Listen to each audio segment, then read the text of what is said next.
Tuesday èmi àtàwọn mẹ́fà àwa mẹ́fà ni àtún gbọ́dọ̀ gbẹ́lòmíì wọlé ẹ̀yin náà lè dá tiyín sílẹ̀. Mo kí bàbá mi, ẹ ti bínú sí mi bàbá wòlíì Adéyẹmí, mo promise wọn pé bó tẹ̀ jẹ́ change kékeré kan kí n tẹ̀ fi ránṣẹ́ kó bá mi fi ra baby milk fáwọn ọmọ wàláì backup team ẹ rán mi létí pé mo fẹ́ fi change kékeré kò pọ̀ náà yàbí 10,000 kọ́kọ́ fi ra baby milk. Ẹ má bínú sí mi bàbá, ọ̀nà pọ̀ gan wàláì. Mo kí gbogbo ẹ̀yin wòlíì àwọn òní chọ́ọ̀chì bí àwọn bàbá Adébóyè tí kò sẹ́ni tó mọ̀ wọ́n, àwọn lọ́tún fún àwọn ọmọ ìjọ lówó. Bọ̀rọ̀ àwọn bàbá Adébóyè nísìn àwọn redeem àwọn wà connected. Tó bá dẹ̀ ni wọ́n wà connected, Yẹmí Ọ̀sínbàjò was the vice president fọdún mẹ́jọ. Ẹ mọ iye owó tí ó máa go through redeem.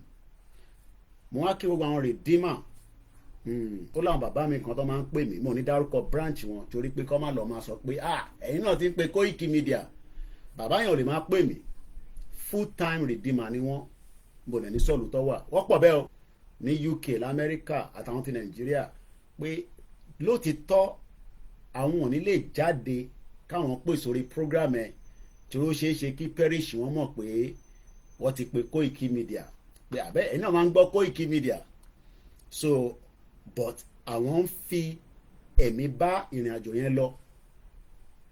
Wọ́n ní káwa má give up, ká fi tó kù sílẹ̀ fáwọn káwọn máa bẹ Ọlọ́run lórí ìrìn àjò yìí fún wa. Bẹ́ẹ̀ ṣe ń wọlé ẹ bá wa máa gbọ́ wọlé share button. Mo kí àwa Ìyábọ̀, it's a very very light program. Ẹ rí i pé mo ti fi ìrùkẹ̀ mi síbi ìrùkẹ̀rẹ̀ mi. Tó mo fẹ́ sọ̀rọ̀ nípa ọba àlúwa, ó ti sọ̀rọ̀ lénìí. Tọ́ba bá dẹ̀ ti sọ̀rọ̀ kò sí nǹkan tó sọ abẹ́ ti gé ni. So a máa sọ̀rọ̀ nípa King Charles. Kéde tí tọ̀dọ̀ tí wọ́n yàtọ̀ sí tọ̀dọ̀ tiwa. Mo kí àwa Ìyábọ̀ Olúbùnmi. Mo kọ́kọ́ kí gbogbo àwọn ọmọ Yorùbá àti Yorùbá tó ní òun ò believe in Yorùbá nation àmọ́ òun máa lọ protest, ó ní right láti lọ protest. Argument kan jáde pé ẹ má yẹ kó lọ dẹ ìkorú o, tó bá ti fẹ́ protest àwọn ọmọ Ìgbò ẹ jẹ́ kó gbé protest wọn lọ sí Àbújá. Ẹ ní right lóòótọ́ láti sọ bẹ́ẹ̀. Ẹ̀yin tẹ́ ń sọ pé kó má gbé protest wá sí Lagos State pé kó gbé lọ Àbújá kó má dàbí ti EndSARS tó bẹ̀rẹ̀ sí ń jó gbogbo nǹkan lẹ́kọ̀ọ́. Ṣe rí ọ̀rọ̀ Nàìjíríà mo fẹ́ ká farabalẹ̀ ká gbọ́. Kò ń sọ̀rọ̀ ìran Yorùbá nìkan ló kàn, ó kan everybody. Lóòótọ́ àwọn kan lè ní Peter, kódà mo ń gbọ́ pọ́n ní Peter Obi wọ́n sọ pé kó travel out. I don't know how true that is. So that kí wọ́n lè jẹ́ kí protest yẹn kó milẹ̀. Ìtọ́ sọ ni pé gbogbo state ní káwọn èèyàn ti jáde fáwọn tó fẹ́ protest. Ẹ lè stop protest o. Protest kẹrẹ kò ń ṣe ọ̀rọ̀ Lagos State nìkan. Tó bá jẹ́ pé wọ́n mọ̀ bẹ́ẹ̀ kí ló dé tí wọ́n ṣí pọ́ọ̀tì ẹlòmíì tó jẹ́ pé Àpápá nìkan ló ń ṣiṣẹ́ for a very long time. Ẹ gbé gbogbo Àpápá ẹ gbé dúró, ẹ lọ́ọ̀kì gbogbo àwọn waterways tó kù. So for me in tó bá máa fa Nàìjíríà sísàlẹ̀. Mo wà lórí platform kan, àwọn méjì kan bára wọn ń dù sọ́tún sósì. Ìkànnì tó bá bà nǹkan jẹ́ a máa tún ṣe lọ́jọ́ iwájú. Ìkànnì no, a lè allow káwọn Biafra. I don't want us to use that word Biafra. Sí àwọn kan tó kan Biafra pẹ̀lú protest yín. Biafra ń jà pé àtàwọn àti government ẹni máa kú pàdé ẹni máa pa ni. Ẹni máa kú ó pàdé ẹni máa pa. But ọ̀pọ̀lọpọ̀ yín ìtẹ́ gbọ́dọ̀ mọ̀ ni pé kò sí gbogbo tó bá ṣẹlẹ̀ lénìí tí government bá fi agídí bá àwọn tó fẹ́ jáde ṣe protest in tó bá kọlu government àtàwọn protester bí ṣe bá ń sọ̀rọ̀ ní Bangladesh, ìlú kan wà wọ́n pè ní Bangladesh, láti bí almost 14 days kódà wọ́n ti gbogbo school kí ló ń jẹ́ school kò sí nǹkan kan tó ń jẹ́ school. Inú protest ni ó máa yọ anarchy tó bá ti yìnbọn pààyàn nínú protest ní gbogbo àgbáyé ó máa wà rowdy. Nígbà tó ń ṣe black kinní kan l'Amẹ́ríkà wọ́n jó nǹkan wọ́n bà nǹkan jẹ́, so ẹ má máa sọ pé wọ́n máa bẹ̀ kó jẹ́ ẹ máa bẹ̀ kó jẹ́. Ara ń kan àwọn Gaza àwọn Gen Z wọn náà bínú. Ìtàkùn sọ fún wọn ni pé ọ̀nà àbáyọ kan òun ni kí gbogbo akájọ sọ fún Nàìjíríà pé kólúkálukú máa lọ Black Lives Matter. Ẹ lọ wo àwọn fídíò tó jáde nígbà Black Lives Matter l'Amẹ́ríkà. Àwa tá à ń ṣe Yorùbá nation bàbá Akíntóyè ò ní káwa jáde fún self determination protest, but àwọn Nigerians náà fẹ́ jáde wọn ara ń kọ àwọn. Wọn ara ń kan wọn ara ń kan Gaza gidi, and there's a lot happening as we speak right now. So tàbá wá jẹ́ pé àwa kan wá ní a fẹ́ kí Yorùbá nation kó dé kí Tinubu tó ṣe tán, torí Tinubu ò ní dá wa lóhùn. Àṣírí lẹ́ ń gbọ́ lẹ́nu mi yẹn ọmọ lódò ọdẹ, but àdúrà tí mo kàn ń gbà ni pé gbogbo nǹkan ìjà tí Nàìjíríà ní lọ́wọ́lọ́wọ́ nísìn kí Tinubu pín sí ọ̀nà mẹ́ta bí ṣe sọ. Ayé ẹ lè máa já ó lè má ayé ẹ lè máa já ó lè má fi kó táwọn ọmọ Ìgbò fún wọn torí wọ́n lè lò against òun, but ti north ó gbọ́dọ̀ reduce ẹ̀ ó gbọ́dọ̀ reduce ẹ̀. Ẹ máa pè yín bàbá mi ẹ má bínú máa pè yín tí bá parí program ìyẹn náà mo ṣe tètè bẹ̀rẹ̀ torí ara ń kan Gaza ẹ̀yin tẹ́ wà ń lé gan ara ọ̀kan yín tó àwà wàláì. So lórí protest tó fẹ́ jáde, on that protest let anybody that wants to go out and do whatever they have to do, but I understand some of you that are Lagosians. Ẹ má wá bà Lagos jẹ́ o, ẹ gbé protest yín lọ sí Abuja. Àwọn tó wà ní Lagos ìyà ò jẹ wọ́n, ṣé Abuja nìkan nìyà tí ń jẹyàn. Ẹ yé máa tọrọ ayé yẹn wa. Let us be very very realistic. Ọ̀rọ̀ Nàìjíríà ti kọjá ibìkan ni ó máa gbà sí, ibìkan ni kò ní gbà sí. Ní UK mo ń follow news kan, kódà tí bá release mic mi nísìnyí bíbáyìí mo ń gbọ́ news tí mò ń gbọ́ lórí kò jẹ́ kí n gbọ́ nǹkan tí mò ń gbọ́ tán tẹ́lẹ̀ bí abẹ́ ni kí n ti kọ́kọ́ gbà wọlé. Mo kí gbogbo alẹ́ nǹkan sí ẹ má yẹ kí n máa dárúkọ torí àsìkò, torí ẹnu iṣẹ́ la wà. Tá bá wá ṣeré ká mọ̀ pa wá ṣeré ká wá ta gúgúrú ká tẹ̀pà fún yín, but táwa bá wà lẹ́nu iṣẹ́ because iṣẹ́ tẹ bẹ̀ mí ni pé Koiki máa educate wa, ọ̀rọ̀ yé wa, má jẹ́ ká tanra wa, ọ̀rọ̀ yé wa rárá. Ṣẹ́rí ọ̀rẹ́ mi lélẹ̀ Steve Hank ẹ wo picture tó gbé jáde ẹ ti rí náà mo ti post ẹ̀. Economy Nàìjíríà ó ti lana.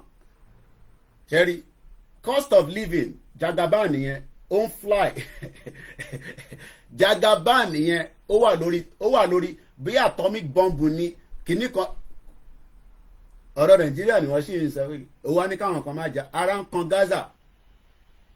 kan Gaza but àwa Yorùbá nation ẹ jẹ́ káwa máa gbọ́ àgbọ́yé oyè yìí nísìn. Ọmọ tó bá fẹ́ jáde mo bẹ̀ gbogbo ọmọ Yorùbá ẹ lọ bọ Ògún. Ìwọ tó wà Nàìjíríà èmi gan ti rán wọn pé kó bọ Ògún ti tèmi náà lọ bọ Ògún kó dẹ̀ bọ Èṣù. Ìwọ tó bá yẹ pé Kristẹni nìyẹn o mọ bó ṣe máa bọ Ògún o dẹ̀ fi get involved in that fetish. Ìbò tó máa ń lò nìyẹn wọ́n ní fetish ni. Àwọn òyìnbó wọn ní kúre wọ́n ti bà nǹkan jẹ́. Àwa máa pè nǹkan bàbá ńlá wa ní fetish torí wọ́n ń tẹ́po sí, wọ́n á yan obì pàkà ṣó dé ṣó ṣí gbogbo tá à ń lò. Ẹgbọ́n tí bàbá Tibetan sọ, Tibetan ní what happened to your network? Kọ́kàn ṣe network mi ò bí aládọ̀dọ̀ yìí. Ṣé Nàìjíríà rẹ̀ ti ń wò mí? Ẹ bá wò mí láti Nàìjíríà yìí lẹ́ ní problem. Èmi lè mi lo wifi tó dúró dá. laptop mi kan ṣiṣẹ́ so kò jẹ́ àti lose platform kan a lè lọ lórí Twitter space laptop yìí wọ́n yẹ fún wa lówó ká invest media gbọ́dọ̀ máa struggle but ẹ má tiẹ̀ ká béèrè owó nísìn torí kán máa ní pé torí owó la ṣe ń jókòó. Now mo ń gbọ́ program kan lọ kí n tó lọ gbọ́ news ìyẹn ìyàwó mi tó wà ní India yẹn ẹ̀yà àmọ́ ìyàwó mi Vantage ní sùúrù arákùnrin mo ń gbọ́ program yìí ẹ jẹ́ ká advert yẹn lọ ẹ jẹ́ meet àwọn onímúlà alá oní advert mo kí gbogbo alẹ́ nǹkan sí like I said I won't be mentioning name because a ti wà lẹ́nu iṣẹ́ mo dẹ̀ pẹ́ náà ń dúró dè mí pé Koiki gbórí wọlé àlàáfíà ni mo wà mo kí ìyá tó bí mi lọ́mọ mo kí dáadáa pé nígbà tó tẹ̀ lóyún wa wọ̀ tẹ̀ wash away àìmọye àwọn oyún tó ti wash away báyìí nísìn. Program tí mò ń gbọ́ yìí 2 years ago ni wọ́n ṣe kò ń ṣe program Nàìjíríà program àwọn òyìnbó ni but headline yẹn the UK government proposed amnesty for legacy crimes. Kí ló gbé mi débẹ̀ àti pé kí ni reason tí mo ṣe lọ sí láti lọ ṣe investigation lórí ọ̀rọ̀ ẹ̀yin dá wa lórí Koiki Instagram kò ní stable o mo máa wọlé jáde ni lórí that platform tẹ bá fẹ́ gbádùn ẹ̀ tí tẹ́ ẹ pé kẹ má lọ gbàgbé bí ẹ ti wọ toilet kẹ má lọ tẹpẹ́ ìfẹ́ tàǹbà ẹ lọ dó sórí Ọláyọmí Koiki àbáwọn platform ṣẹ́ lórí eléyìí máa lọ in and out because mo need the phone yẹn láti máa fi play àwọn nǹkan kan lórí YouTube torí tí bá ń play látòrí TV mi kò ní jáde dáadáa because distance yẹn sí bíbá lóòótọ́ ọ̀sán mo wà àwọn ọmọ yín dẹ̀ wà lókè wọ́n ní bàbá ìwọ ló ní pálọ̀ nísìn ìyàwó mi dẹ̀ ṣì wà lẹ́nu iṣẹ́ kọ́lọ́n jẹ́ kó dé wá bá mi láyà tàlàáfíà mo kí àwọn ìyàwó mi mo kí gbogbo ọmọ Yorùbá so ní bínú mo ti sọ sílẹ̀ ẹ̀yin tẹ́ wà lórí Koikimedia Instagram ẹ lọ sí other platform because tí bá ti disconnected mo lè má sọ fún yín màá kọ́ disconnected ni just kẹ́lẹ́ wà where pé a ṣì wà live a wà fully on the live a wà lórí Mixlr so 3 hours tí máa pé the program should not be more than 3 hours ẹ̀yin tẹ́ ẹ lè wo program ní full ẹ download ẹ kẹ́lẹ́ gbádùn ẹ. Nigerian government and the UAE government want to scam Nigeria èmi kọ́ ló ti ń scam Nigeria everybody don scam Nigeria so Nigeria has been scammed láti 1914 ló ti ń scam Nigeria so kò ẹ má yẹ kí n ọkàn jọ yín lójú. Program yìí n tó gbé mi débẹ̀ kí kọ́kọ́ bẹ̀rẹ̀ láti bẹ̀ yẹn náà ẹ jẹ́ n lọ sórí YouTube mi. Wọ́n ń pè nǹkankan ní okay let's put it this way lórí routers èèyàn mélòó ló mọ routers táwọn yẹn bá gbé news síta má tún lọ máa sọ pé o fẹ́ confam genuine ni REUTERS routers very powerful platform àti AFP so the headline tó jáde ní ọ̀dọ̀ wa lẹ́nìí ó ní British government to scrap Northern Ireland amnesty scheme. Yeah, mo read line here. I was a little bit like, okay. Gbogbo nǹkan kan náà nìyẹn mọ̀. Bí wọ́n bá tẹ̀ mọ̀ kankan, ìwọ náà tún sáré lọ ka díẹ̀ sí so that kó lè ní ìmọ̀ ẹ̀ díẹ̀. Ìyẹn ni tẹ́ bá wá sórí platform yìí. Eléyìí ń ṣe platform tó ti ń ta kúlíkúlí o, tó ti ń sọ̀rọ̀ Mohbad o, sí tó kàn mí pẹ́lú èmi gan need the justice. Ìwà yóò ń sọ̀rọ̀ ẹ má bínú, a sọ̀rọ̀ kó àtòbò níbí báyìí o lè lọ sọ́dọ̀ lẹ́gẹ́ tó ń ṣe déètì oríṣiríṣi platform ló wà tó bá wá síbí by orí self determination là ń sọ̀rọ̀ ẹ̀ ọ̀nà tí Nàìjíríà bá fẹ́ gbà pé ni I don't care tó bá jẹ́ pé protest ló máa laná ẹ̀yin ẹ má bá kinní kan jẹ́ èmi ò ní sàn kankan tó ti bá sọ ní sì tèmi lẹ máa mú àbọ̀rọ̀ mo yẹ yín nísìn anything tó máa da Nàìjíríà rú lè ní gbàdúrà lójoojúmọ́ tó ìlú yàn gbọ́dọ̀ sustain again àfi tá a bá ń parọ́ fúnra wa. British government to scrap Northern Ireland amnesty. Catholic kọ́kọ́ lè ní understanding ẹ̀. Àkọ́kọ́ láti kọ́kọ́ lọ mọ̀ ibo ló ń pè ní Northern Ireland. Northern Ireland mo dẹ̀ ń ka ni so that kí brain yìí ó ti ṣiṣẹ́ tó pọ̀ jù pé kíyàn tún máa forí agbárí gbé lọ. Northern Ireland is a part of the UK or United Kingdom in the north-east of the island. Àwọn ọmọ Nàìjíríà lọ́bẹ̀ nígbà tó ń fún wọn níwèé lọ́bẹ̀ bàbá lẹ́kìtì mo kí yẹn káàbọ̀ sórí ìkànnì wa. Àwọn ọmọ Nàìjíríà tó lọ síbẹ̀ wọ́n gbàwé rẹpẹtẹ tó bá ti lóyún ṣàgbóyún lọ sọ́nà gbogbo bẹ̀ yẹn wọ́n sì fún wọn níwèé níbẹ̀ o má bí mi pé báwo lọ ṣe ń ṣe visa tó bá lè find ara ẹ̀ débẹ̀ bọ̀ ṣé bàbá lẹ́kìtì gbogbo àwọn tó wà lẹ́kìtì la máa kó kúrò la máa kó wá sí London la máa kó lọ sí Amẹ́ríkà torí pé a fẹ́ gbàwé 15 years ni mo fi ń jà fún ọ̀rọ̀ immigration mi so ìwọ tó ṣẹ̀ dé máa pọ́njú mo wá gbàdúrà pé tí ẹ náà kó pé 15 years àwọn tó ti lo 40 years 30 years èmi náà ti lo 20 tèmi máa pé 25 years mo ti ń gbé nílùú yìí kẹ́ tó bẹ̀rẹ̀ wèrè election tẹ́ ń ṣe ní 1999 lèmi ti kúrò Nàìjíríà ní 1998 gbogbo bá ní máa ń sọ fún yín but Northern Ireland wọn ló share border pẹ̀lú south àti west báwa náà ṣe share border pẹ̀lú Benin Republic àti àwọn ẹ̀yà tó kù ní ọ̀dọ̀ tiwa tó bàbá lẹ́kìtì ló lè ròyìn tán fojú wé tó bá ń lọ Benin Republic kọ́nà máa bá ń fìṣọ́ ẹ̀ṣọ́ wọn bó ṣe ń lọ tó ń bọ̀ torí pé Benin yẹn a sì máa lọ́bẹ̀ until tí Yorùbá nation máa fi dé ta lè sọ pé yes gbogbo a máa padà sílẹ̀ lérí wa tó ń pè ní Yorùbá land torí pé ilẹ̀ lórí yẹn tó bá ní kò ní dé kò ń sọ̀rọ̀ èpè kò ń sọ̀rọ̀ pàǹdẹ́nu in tó máa mú dé ó ń súnmọ́ díẹ̀ lójoojúmọ́ àárín wọn máa dàrú ní Àbújá ọ̀rọ̀ wọn ò ní yéra wọn mọ́ so ìyẹn lọ bẹ́ẹ̀ gbogbo population Northern Ireland ṣé ń gbọ́ mi 1.8 million kò pé 2 so ìlú kan wà wọ́n ń pè ní Northern Ireland ó bẹ lábẹ́ UK àwọn mú mẹ́rin dání wọ́n mú England lèmi ń gbé Mayegun general tẹ máa ń gbọ́ yẹn Mayegun làwa mọ̀ o Scotland òun wà wọ́n ń pè bìkan ní Wales wọ́n wá ń pè bìkan ní Northern Ireland ó di mẹ́rin now ìjà tí ń lọ láàrin Northern Ireland yẹn pẹ̀lú UK for a very long time there have been a lot of crises ẹ jẹ́ ká kọ́kọ́ padà lọ sí the Good Friday Agreement Bill Clinton ló wà lórí oyè ẹ sọ fún Tinubu pé ọ̀rọ̀ Yorùbá nation àtàwọn ẹ̀yà tó kù tó ń pariwo ẹ má jẹ́ kó lọ di in tí kò necessary ẹ jẹ́ ká yanjú ẹ̀ amicably kẹ́rí gbogbo àwọn gómìnà tẹ́ ń pọ́nlé yẹn tọ́rọ̀ yẹn bá débi tó yẹ kó dé ìmí ò ní wọ pátá jáde kò ń ṣe pé ẹnu sójà máa pààyàn tó bá yá ó máa sún sójà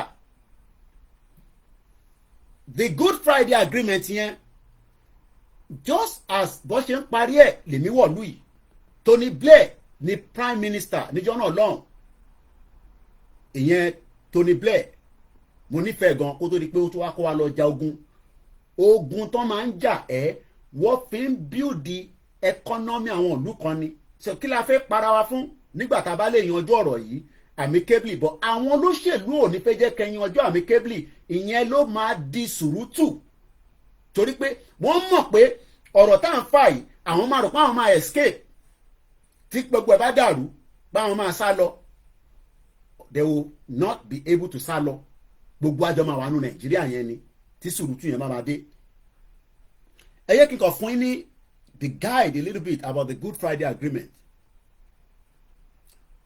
ń bọ̀ mo kí gbogbo alẹ́ nǹkan sí ẹ jẹ́ ká kọ́kọ́ béèrè pé àwọn èèyàn ń béèrè lórí Google kí ló parí ìjọ̀gbọ̀n ní Ireland what ended the troubles in Ireland trouble wà nínú Nàìjíríà nísìn everybody pretend kò sí trouble àlàáfíà Ọlọ́run fẹ́ nínú Nàìjíríà àlàáfíà Ọlọ́run kankan fẹ́ o ara ń kan Gaza burúkú mo sọ lánàá pé ọ̀rọ̀ Nàìjíríà ọ̀rọ̀ omi gbóná ni no vex my Biafra brother because sometimes this my language when I don't put my mouth inside to remove my mouth e dey sweet me like honey, but I know say some of you understand my like torí àwọn ọmọ Yorùbá wọn bá sọ̀rọ̀ torí a ní agídí àwọn ọmọ Yorùbá ó dìgbà tí iná yẹn bá fẹ́ la máa sọ pé ó dẹ̀ ti sá o àwọn ọ̀rọ̀ ń sọ nísìnyí pé ẹ jẹ́ ká yanjú kínní Ṣèyí Mákindé ò lè ṣe kankan wọn ló ń dá mi lóhùn Ṣèyí Mákindé tí sùúrùtù bá ṣẹlẹ̀ Ṣèyí Mákindé máa wá the nearest exit pẹ̀lú àwọn security ẹ̀ láti kọ́kọ́ kúrò ní Ìbàdàn òun gan nílé wà nínú Ìbàdàn nígbà tábà bòǹbáàdì gbogbo bí tẹ́lẹ̀ ká bòǹbáàdì wọn ò ní lè dúró wọ́n kàn máa rán àwọn sójà pé ẹ dí pẹ̀lú wọn tó bá dẹ̀ sùn sójà gan máa sọ pé ọmọ ìtàwọn rí ó máa di tó máa pè ní mò ń bọ̀ ẹ máa ti lọ a ṣẹ̀ṣẹ̀ bẹ̀rẹ̀ ètò ní ojú ń kún ẹ lọ tọ́ pọ́pù fóònù ẹ kò sí ìdẹ́mọ́kàn mi lọ ra credit sórí ẹ. What ended the troubles in Ireland? Kò sílùú tí kò sí trouble, kò sílùú náà lágbàáyé. India mò ń gbọ́ news yẹn lọ 2,500 people lọ ní ìdìfúnbiṣẹ́ kan 25,000 ló dà lọ síbẹ̀ ìyẹn ní India. Every country has their own troubles. Our own immediate trouble now is Nigeria. And there must be an end to Nigeria for the Yoruba people to rise back and become part of the global community. Gbọ́ mi yé? Kí ló fa trouble? Kí ló fa awuyewuye ní Ireland? Kí ló fa ìjà ní Ireland? Wọ́n ní conflict yẹn ó bẹ̀rẹ̀ ní 1960 nígbà táwa ṣe ní wọ́n fún wa ní òmìnira bí Baba Lẹ́kìtì lọ fún wa wọ́n fún wa lómìnira kankan. We will never ẹ má jẹ́ káwọn àwọn olè àwọn analyst tá máa jókòó àwọn ò ní sọ̀rọ̀ báwa báyìí inú ibẹ̀ lọ ti ń jẹ gbogbo wọn pátápátá. And that is why tó bá lọ ń gbọ́ mainstream media wàá sọnù onímọ̀ tó ń ṣẹlẹ̀. gbogbo alẹ́ nǹkan sí. The conflict began in the late 1960s and is usually deemed to have ended with the Good Friday Agreement of 1998. Kódà agreement yẹn báyìí ó mì bí ẹkùn tó fẹ́ já ni kò tí ì já o but ó mì bí a nísìn tí Labour Party débẹ̀ wọ́n lè slow it down. So what we are saying is that let's find a solution to all the crises affecting us today in Nigeria. If not, there is trouble. And they will say, there is fire. Nígbà tá a wà ní ṣe kindergarten, there is fire on ẹni tó bá mọ̀ ẹ bá mi kọ sínú comment section. There is fire on the mountain. Kí ló máa ń sọ? Oh my God. Èèyàn kan máa pè ó àgbákọ̀ rárá because àbá ti bẹ̀rẹ̀ program tó ti rí pé mo go live mẹ́rin àwọn máa fi phone máa fi disturb èèyàn. Èèyàn kan máa pè not taking any calls. Kọ sínú comment section mo kí gbogbo alẹ́ nǹkan sí. There is fire on the mountain. Bẹ́ẹ̀ni, the Yoruba must say no to one Nigeria. Run. Ẹ̀yin lọ sí kindergarten. There is fire on the mountain. Kò sẹ́ni tó mọ̀. Enijobi sọ pé run. The rest of you don't know the. Triple DRS ní run. Baba Lẹ́kìtì ẹ̀yin ọmọrin yẹn ni. Àbí public school ẹ lọ ni. Kẹ́ mọ́rin yẹn. Tọ́ba ní there is fire on the mountain. Run. There is fire on the mountain. Run. Òun lọ̀rọ̀ Nàìjíríà. Kò ní bàjẹ́ fún ẹ Ọlásùnbọ̀ Kóìkì ẹ̀gbọ́n ọba kan mi nìyẹn bàbá wa bí wa dáadáa àwa bí 19 ìyàwó bí 5 ọ̀rẹ́ ní àwọn girlfriend náà kọ́lọ́n wà pẹ̀lú gbogbo wa àdúrà wa máa gbà ní kò ní bàjẹ́ fún ẹ brother mi ẹ fọkàn balẹ̀ kò ń ṣe bí ti Tinubu a gbọ́dọ̀ kúrò nínú Nàìjíríà òun ni kò jẹ́ kí gbogbo wa lọ síwájú. There is fire on the mountain. Run. ẹ jẹ́ ká padà public school ẹ lọ public school èmi náà lọ ta lè lè má wà yọ wá lẹ́nu níbí báyìí oríṣiríṣi ló ń wọlé lórí àwọn àtẹ̀mọ́bọ́ ṣe ń now if a problem is existing, what do? You find a solution to it. But trying to avoid that solution, what do you think is going to be the end of it? Because the way Nigeria is right now, there is a lot of troubles. There's a lot of crises. There's a lot of problems. What is the solution? Is it a government is working? A government is ṣiṣẹ́ lọ́wọ́? Is that what we should be hearing? I'm asking the question. When there is troubles, what should be the solution? Mo kí gbogbo ẹ má bínú àdílé máa dárúkọ ẹ káàbọ̀ sórí ètò mo kí gbogbo yín náà ni mo ti kó gbogbo yín papọ̀ because a ti wà nínú iṣẹ́ a ti wà nínú lecture room mo kàn kí gbogbo wa pé welcome to the live transmission. Something ignited dialogue. Àwa ní àní weapon tá fẹ́ fi jà because AK-47 kankan is a lot of them, it's so expensive. But intani ni pé ẹ jẹ́ ká jókòó ká wo gbogbo tí bàbá kọ fún wa yìí tó ní ká lọ máa fi educate ara wa. A ti wà ní week 9. The good news path to prosperity in our orílẹ̀-èdè Yorùbá. Let us sit together. Come to the round table. Bọ́dẹ̀ àníkàn to round table. A máa fi sójà dẹ́rù bà wọ́n ni. Okay, no problem. But my job is to first tell the Yoruba people that, look, whatever is about to happen in Nigeria has happened in other countries around the world before. Nigeria will not be the first country in the world. Ní àgbáyé lẹ́ni, ẹ jẹ́ mú map mi kékeré yẹn. Mo fẹ́ mú sórí table lẹ́ǹkan ni mo gbàgbé because I love to let you see the map of the world. Kó wà lẹ́gbẹ̀ẹ́ speaker mi báyìí, ẹgbẹ́ microphone mi kẹ́ máa wò. Whatever Nigeria is going through today, countries around the world have gone through it and they find a lasting solution to those problems. Akalamago, agbọ̀dọ̀má kí yẹn, àwọn mídíà wa ni, mo kí gbogbo àwọn mídíà wa, mo kí wa pẹ̀ káàbọ̀. But what Nigeria is doing is that, there's problem there. Morida, you're going to give them rice. Take the soldier out and use the soldier to deruba wọn. Guns cannot solve the problem in Nigeria. If even a war break out in Nigeria, we will still come back to the round table. But by that time, there will be no more Nigeria. There will be no more Nigeria. Why then do we first need to take out ammunition to fight each other before we come to the round table?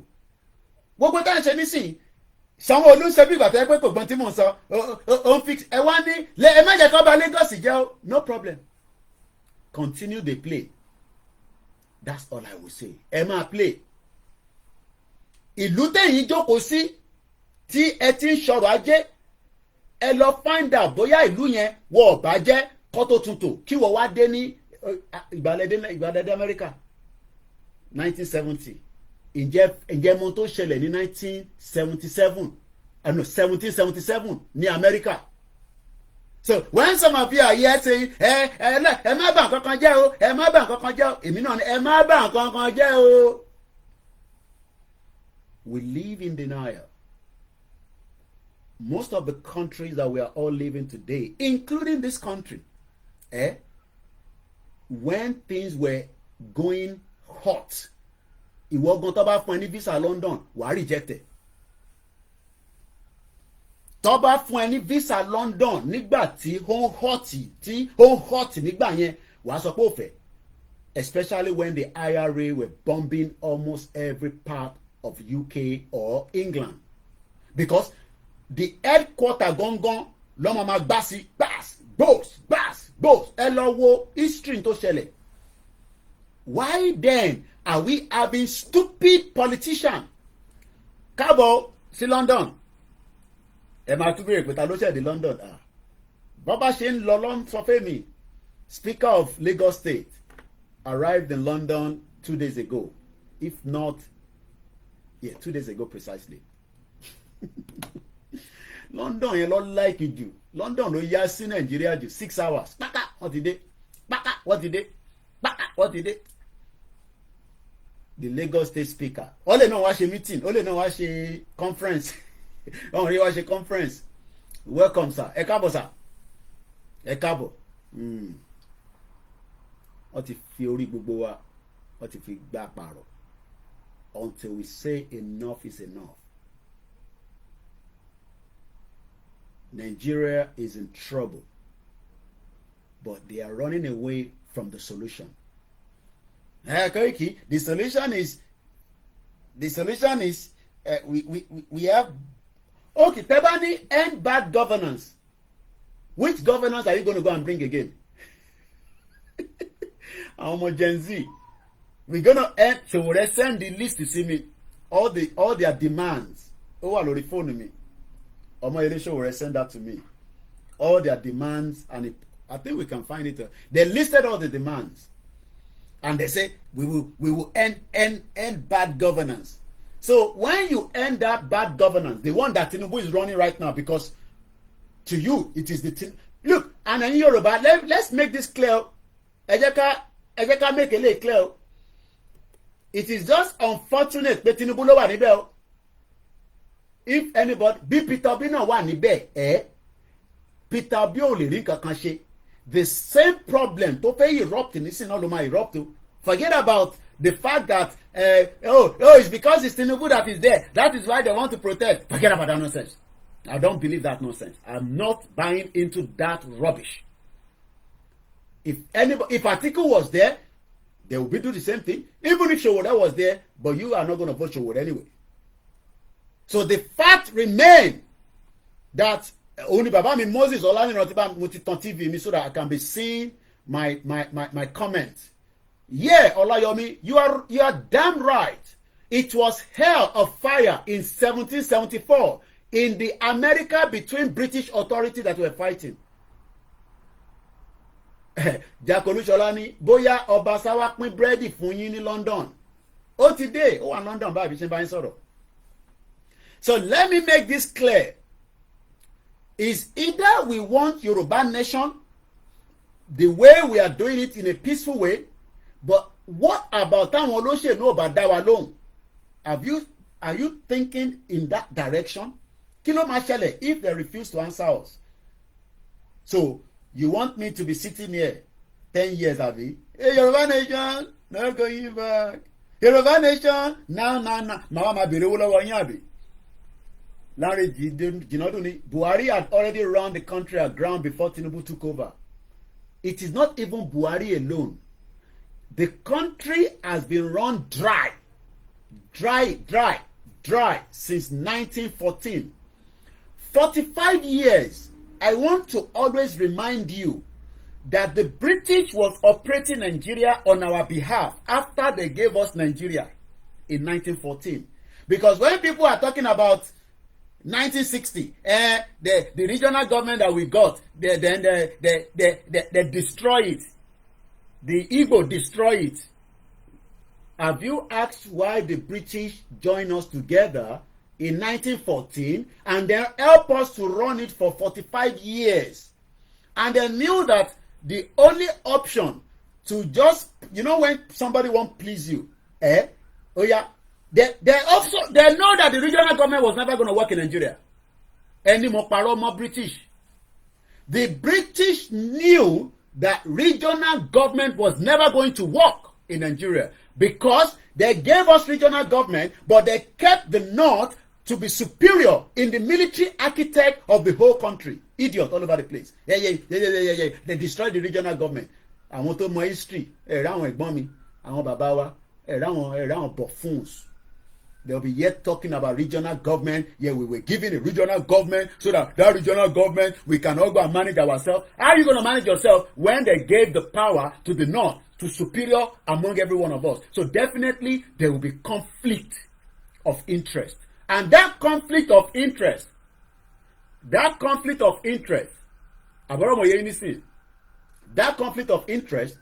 is the reason why we are still having difficulties today. Ẹ̀ẹ́dẹ̀ lè ṣoríire nínú Nàìjíríà kò ṣe pé. Ilẹ̀ wa la máa ti ṣoríire nílẹ̀ Yorùbá kò sẹ́ni kankan tó máa ṣoríire nínú Nàìjíríà kò ṣe pé. Tó bá dẹ̀ jẹ́ pé ìfọ́dọ̀ ti yín ẹ lè má rí dànù kẹ́ máa tanra yín. Let's come back to the island. Why were there troubles in the 1960s? And that trouble went for over decades until they find a solution. Don't pè ní the Good Friday Agreement. Imagine from 1960, anytime on mass, school. 1960 to 1998. What is the I just want a straightforward move. Here can I post 34 years, Kitumani 33. 1960 títí dé 1997 tó ń pè ní the Good Friday Agreement. How many years was that? Ẹ bá mi fi sínú comment section. I will pick it along the line. What ended the wahala, the rògbòdìyàn, the bombing, the killing, the fighting between those that wanted something? Tí mo tọ́ fẹ́ 37 years ẹ ṣe gan ni. Tabare ẹni tó lè disagree pẹ̀lú 37 yẹn ẹ bá mi sọ síbẹ̀. Tó bá dẹ̀ jẹ́ pé the same thing ni ẹ̀yin náà tún fi nọ́mbà tí yín sí. So for 37 years the Irish or the island or whatever the nationalist people, what was the reason for that trouble? Ṣé wọ́n gba àkàrà lẹ́nu wọn ni? Because tọmọdé bá ń jàkàrà tó bá gbà lẹ́nu ẹ̀ á máa ké. Kí ló gbà lọ́wọ́ wọn tó fi ń sunkún tó fi di pé for 37 years mo ní in that period of era tó bá fún ẹ ní UK visa àti Ireland visa wà á rejected. But do you know the population of Nigerians that are talking nonsense today and telling us that we should not fight for our own freedom? The same Nigerians that could not get their papers because having a document in UK, and I mean UK, England, was the most difficult one. So many Nigerians were running to Ireland to give birth so that they can get their documents. But the same Nigerians do not know how the people of Ireland fought for that freedom. Bomb bastard. Idiot all over the place. They are now sitting down there. They are telling you that we have all our churches here, but we are praying for Nigeria. Was it prayer that the Irish people used to free themselves from the bondage of the UK government? As at that time. Idiot all over the place. Bomb bastards. Ṣé inti wọ́n lò nìyẹn prayer kan kírun Allahu Akbar la ilaha illallah. Ṣé nǹkan tó lò nìyẹn? When they were demanding for something for 37 years, they were fighting with every goddamn thing that they knew how to fight with. Idiot all over the place.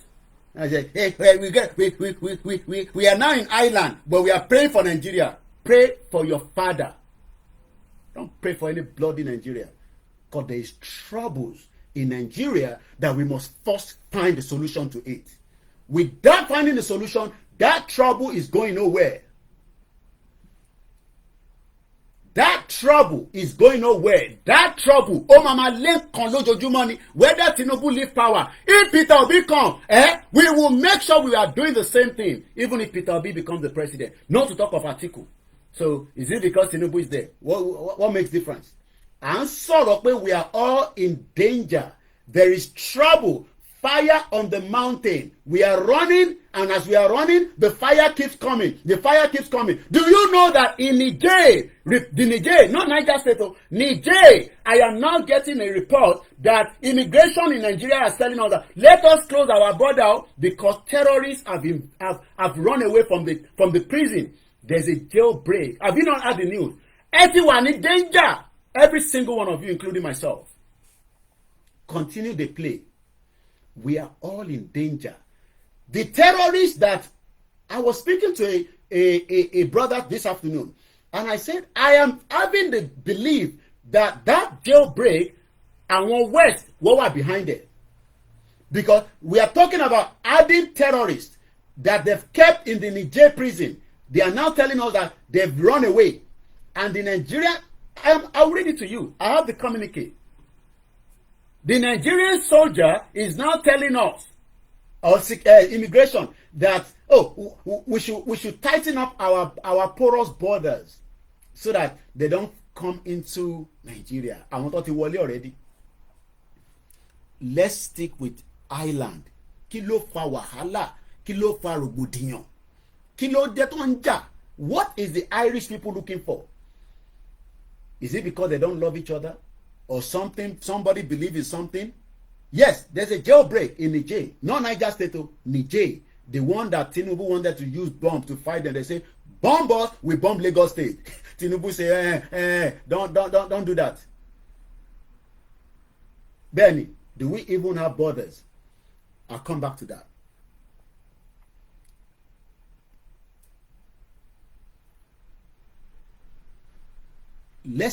People are asking questions. Do the Northern Irish consider themselves Irish? Ireland is now made up of two separate countries. Two separate countries. The Republic of Ireland and the Northern Ireland. Most people, whether in the Northern Ireland or the Republic of Ireland, refer to themselves as Irish. Some people in the Northern Ireland refer to themselves as British because àwọn yẹn ṣì lean díẹ̀ pẹ̀lú Britain. But the island itself decided that no. We don't want to be part of UK anymore. We just want to have our own life. The Republic of Ireland occupies most of the Iceland of Ireland off the coast of England and Wales. Its capital is Dublin. Many Nigerians got their documents in that part of the world. You would not have been able to get that your papers if they were still locked together under the one uniform called United Kingdom. So now that you can go to Nigeria with your Irish passport. But you are telling Nigerians that we should continue to have the faith in Nigeria because you do not want Lagos to be destroyed. You do not want Ile Yoruba to be destroyed. But already, the economic damage that the whole criminals have done is worth more than a building that you cherish so much. Hey,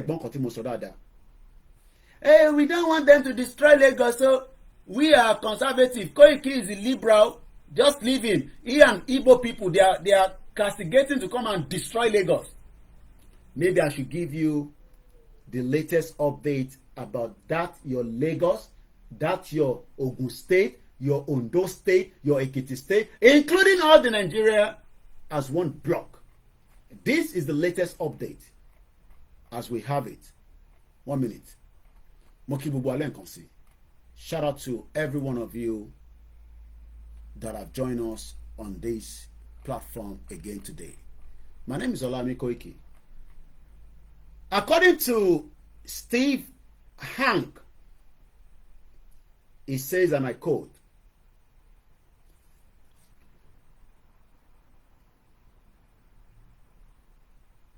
"2024 Global Livability Index." Let me go straight to his Twitter handle and read it straight from there.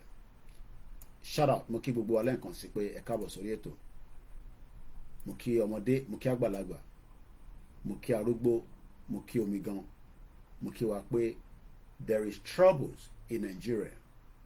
So trying to save one part of the state against all the troubles happening in the country, you all must be joking. Joker ni gbogbo yín. But I'll just leave it like that. Joker ni yín. Joker ni gbogbo yín. Látòkè délẹ̀. But in tó fún yín ní more trouble tó dẹ̀ ti damage gbogbo nǹkan ju àwọn buildings tẹ́ ń rí yìí lọ yẹn máa kà fún yín ní sinimá minute.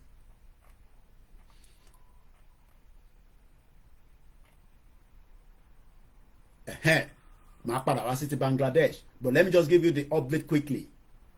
Yesterday, 5 people were killed in Bangladesh, 100 were injured as student protesters clashed with the police over a Hasina government mandate job quota which favor only the prime minister's supporters.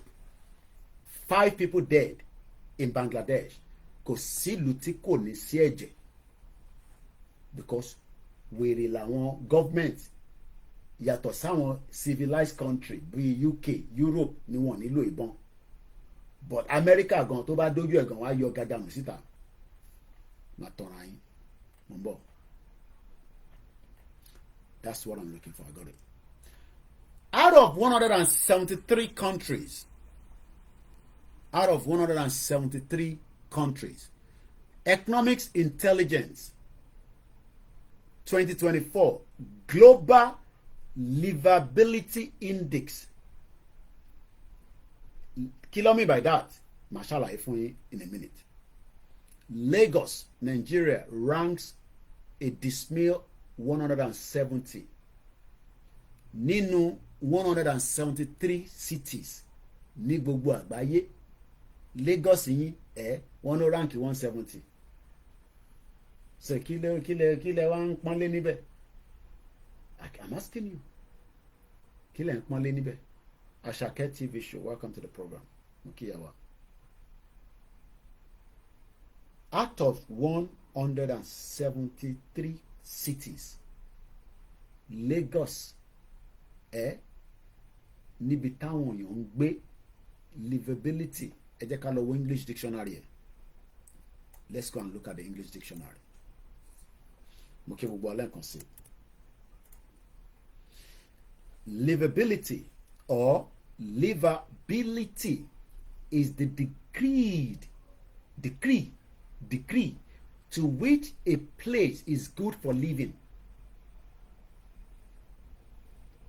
Livability refers to the concerns that are related to the long-term well-being of individuals and communities.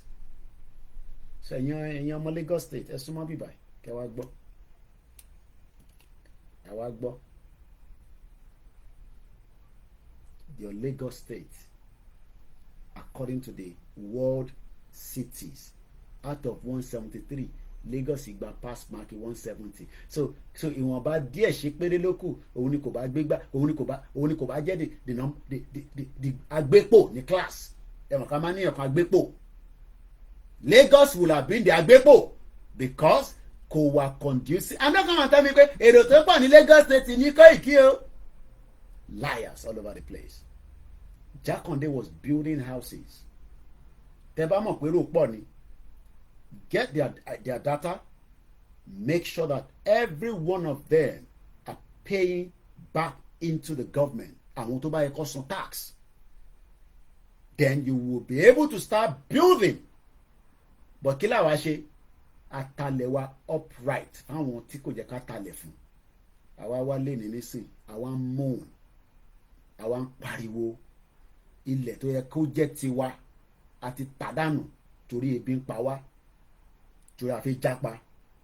Ṣé tìlú bá da èèyàn gbọ́dọ̀ ta property bàbá ẹ̀? Èmi ò ṣe pé property bàbá tèmi tó wà lẹ́kọ̀ọ́ kí n tà. Kí n sọ pé torí mo fẹ́ sá kúrò Nàìjíríà kí wọ́n tà fáwọn ẹ̀yà tó kù. Ṣé màá délé báǹkan?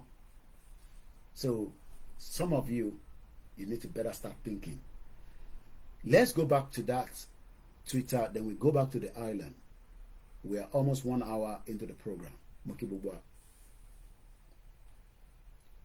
Of the 173 cities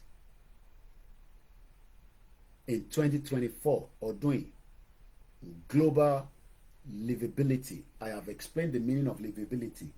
Biakin Soda Dakule, the condition of people living in Lagos State is ranked at 170 to 173. 173 cities. Lagos took or got 170. So what is the pride of it for us? Whether we are the indigenous people or whether those that came to live with us. So ṣé London tí wọ́n ń gbé even though we know housing has become very difficult as well. But tó bá dé stage kan nílùú you will still be given a priority. The basic Louis. You were not born in this country, but you are living a better housing condition than the indigenous Lagosians living in Lagos, and they cannot live a standard property or a standard house. Am I making sense? You, we left our own country. Then we will come here and we are claiming the right. Because why? Because some of us got papers, or we took advantage of the law of this country. There was nothing wrong in it because we did not commit a crime. But our people, our Yoruba people, our governors, I am not even just using Lagos now, across the whole of Yoruba land, and that is why they are running mad every day, because everybody wants to build a house. You can see where we found ourselves. So, you want to say, end bad governance, no matter sorting it out. How? Okay, you end the bad governance. So, which one are you going to bring in? Because if we end Tinubu bad governance, oh, you want to go and bring Peter Obi? Onyara, Onyoshi, Onyeberibe, kò ní dá fún yín. Bomb bastard.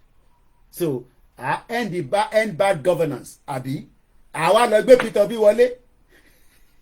Àbẹ́yìn ọmọ Gen Z, ẹ̀yin wicked people. You can see that it doesn't make any sense. But whatever will make sense is the fight to bring the troubles that we are all facing, and then let everybody go their separate ways and go and deal with ourselves. So that when you come down to my own country, my law will guarantee you 2-bedroom. If you dey do jiggy jiggy and you can't get belle for somebody, we guarantee you a house. Wallahi. Àwọn ọmọ UK ló àwọn ló ṣe jigijigi jù across the whole of Europe. Àwọn ń sọ̀rọ̀ àlùfànṣá ní bíbá tó bá mọ tán pè jigijigi problem tiẹ̀ nìyẹn. 14 years old, they do jigijigi. As soon as they get belle, they go to the council and the council house them. That is how we want to have it in our own system. So even ìwọ tó ń bọ̀ láti ìta tó ń ṣọmọ Olúwa, you don't have to buy property. We can give you a house. You will just be paying council tax. Gbogbo ilé tó wà nílùú yìí ló wà lábẹ́ council tax. Kò sí yàtọ̀ sí palace. Yàtọ̀ sí Buckingham Palace nìkan ni kò sí lábẹ́ council tax. Every accommodation, including number 10 Downing Street, they are paying council tax. How many of you are paying council tax to our local government? Do you have local government? The whole system is dysfunction. So what needs to be done is bring the whole thing down and let's start afresh. Oh no, Koiki, don't bring the whole thing down. Let us manipulate it. Let us add a 2-story building on a bungalow. And they killed over 100 people in Plateau State last week. Children in the class. A for apple, B for apple, C for car. The whole building collapsed. You know why? It was a bungalow they added to on top of it. Mad people all over the place. That is the kind of country you want us to be managing. Abibeko, liars, deniers. Everybody knows the truth, but you are keeping that truth to yourself. So you're gonna bring one government down, So which government will come again? End bad governance, bad governance. So you want me to end bad governance and then stay with you? Oh, okay, when they bring the constitution down, then we can. I say I do not want to live with you anymore. I can live with you as a neighbor. You can come and live with us as a citizen of another country. But don't tell us to end bad governance, end Nigeria, and then what? We bring a new Nigeria. New Nigeria. We want a Yoruba nation. All-Star Yoruba TV, Moki. We want a full independent Yoruba country that will operate its own laws, that will decide how we want to take the country to the next stage.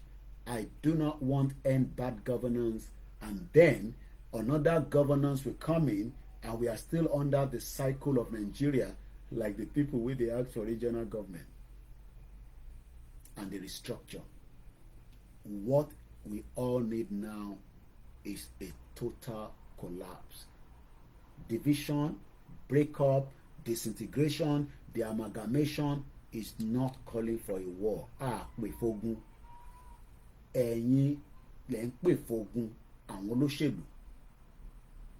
We want a full independent Yoruba country. I don't want to go and end your bad governance. No, I'm not interested in that. But you have the right to go out. But that is not going to give us a final conclusion of the country. The country was a fraud. You know what they call fraud? If you do fraud in this country, you are going in for a long time. Go and ask Hush Puppy. So Nigeria is a fraud and we need to put most people in the prison. But they don't want to go to prison. So let us break away. No surprise. Let's go back and finish that. Today, according to Steve Hang, I measured. You know when they say they measure something, you just they put the proof, the thing just they go baba, they go baba, they do baba. As you put the proof, the thing they go not stable. Your inflation, if you don't know what they call inflation, maybe you better ask somebody with the inside comment section. Say, Koiki, this Oyinbo did too much this afternoon. I'm not going to tell you the meaning of that. But inflation in Nigeria is about 108%. 108. You don't pass 100. You don't pass 101. You don't pass 102. You don't pass 103. You don't pass 104. You day 108 as I speak to you right now. You know pounds. I don't want to stand up again. You know that our money? Pound sterling now, you know money. Yeah, Charlie don't die. Now, Charlie did there now. I will tell you what Charlie said today. He no be prince anymore, na king. The one with the pashe. But for Yoruba land, king no be pashe. They are bare politician. But king here don't speak. There's what they call king speech. You don't know, I could tell you.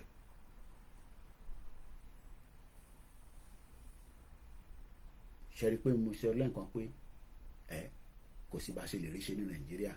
Àwọn tó ń rí ṣe nísìn, àwọn yahoo, àwọn gé orí èèyàn, gé ìdí èèyàn, do this, 419, scam kan plenty.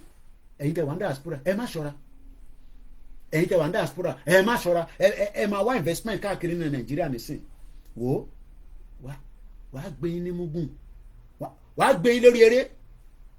Because àwọn tó wà lé nísìn, Gen Z yẹn, ojú wọn lé kókókókókókó. Tó bá ṣe presentation tó fún ẹ báyìí, wàá ti send 10,000 pounds kó tó máa sọ pé Gen Z ẹ má careful. Àti family o, àti kò family o, everybody ti wà lórí ọgbìn mọ́ra. Wo owó tẹ bá ní ẹ fi ṣe business tó bá ti wọgbó, bí nǹkan bá wá bá mi lórí platform pé ẹ bá wa polongo wo ẹ sanwó sàrà nìyẹn. Ìlú le lọ́wọ́lọ́wọ́ nísìn, wọ́n ní inflation is 108. Everybody brain wọ́n ṣiṣẹ́. Do you blame them? Do you blame the people that could not be given opportunity on a daily basis? Do you blame them? We do not condone crime on this platform. But whoever you go and do business with, and gbẹ́ ó ti lọ nìyẹn. Sọ pé ó ti lọ, ẹ fi sórí comment section. So wọ́n ní Tinubu, the master of economic disaster. President Bola ti tán kámẹ́rà látẹ̀ǹkan ni. Okay, mo ríra mi látẹ̀ǹkan ni, ẹ má bínú. President Bola mo kàn fẹ́ change dp yẹn kákọ̀ fi rí àwòrán yẹn ẹ̀yin tẹ́ wà lórí bíbà tá a bá ti repost fídíò yìí ẹ̀rí Jagaban lẹ́yìn mi Jagaban a pè é a sọ fún ẹ ọmọ olódù ọdẹ oní èmi lọ́kàn Jagaban lẹ́rìn yẹn the master of economic disaster a sọ fún kò dá wa lóhùn ó ní èmi lọ́kàn Jagabandit. That's why Eniola Badmus, I keep mentioning her name because she's one of them. She's in London showing the Louis Vuitton bag. She's taking picture. She's doing like that. She's doing like that. She's doing lo. Ó ti lọ. Ẹ̀rọ tó làágùn nínú oòrùn. Most of you that went to vote ẹ̀rí visa gbà wọ́n jẹ́ kẹ́ wọlé. Eniola Badmus ó ti lọ ṣe shopping ní Costco ìyẹn ti wà on their way. Àwọn ọmọ olówó tó máa ra àwọn Davido àwọn ọmọ ńláńlá ní Banana Island òun sì wà lọ́n ó gbé Louis Vuitton bá ṣe báyìí ó tún lo posting kan báyìí ó tún lọ báyìí kódà ó tún ṣe báyìí ó tún lọ báyìí ẹ sọ pé ó ti lọ. In the 80s you watching me if to say they born you for 1980 all you need was your Nigerian passport and arrive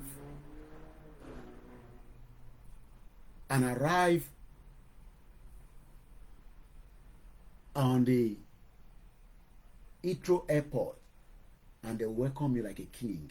You know why? Because then it was going well for that country.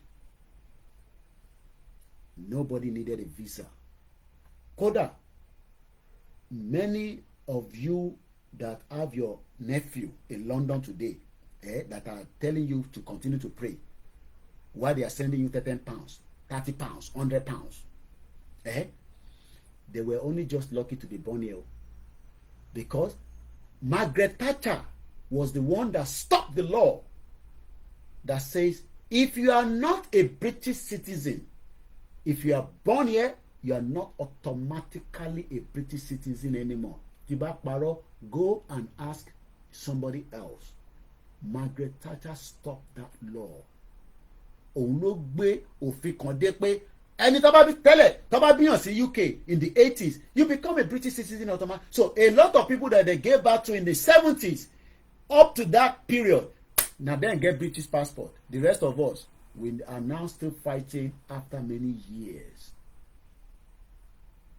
And this is why we are saying it can't continue like this. What is the solution? The solution is there trouble in Nigeria? Yes, there is trouble in Nigeria. Let's go and then ask, how did Ireland gain their independence? Ọ̀nà wo ló gbà? Was it by praying to God? Was it by negotiation? Was it by dialogue, diplomacy? Or was it by fighting?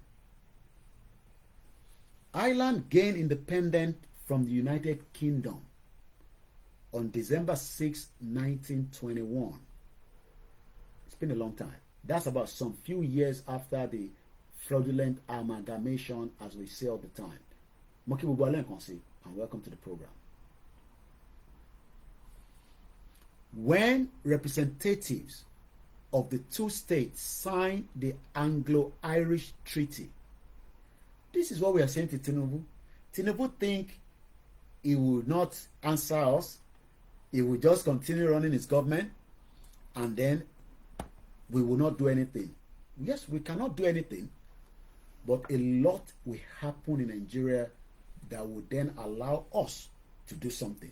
But for now, we cannot do anything because we don't have the power to do anything. But in Tomamu Kontama do something, it will happen. Today is the 17th, 7th, 2024 at 14 minutes past 7 p.m. You're watching a live transmission. Yes? I got 2 hours left. I just came back. What do you want? You okay? You sure?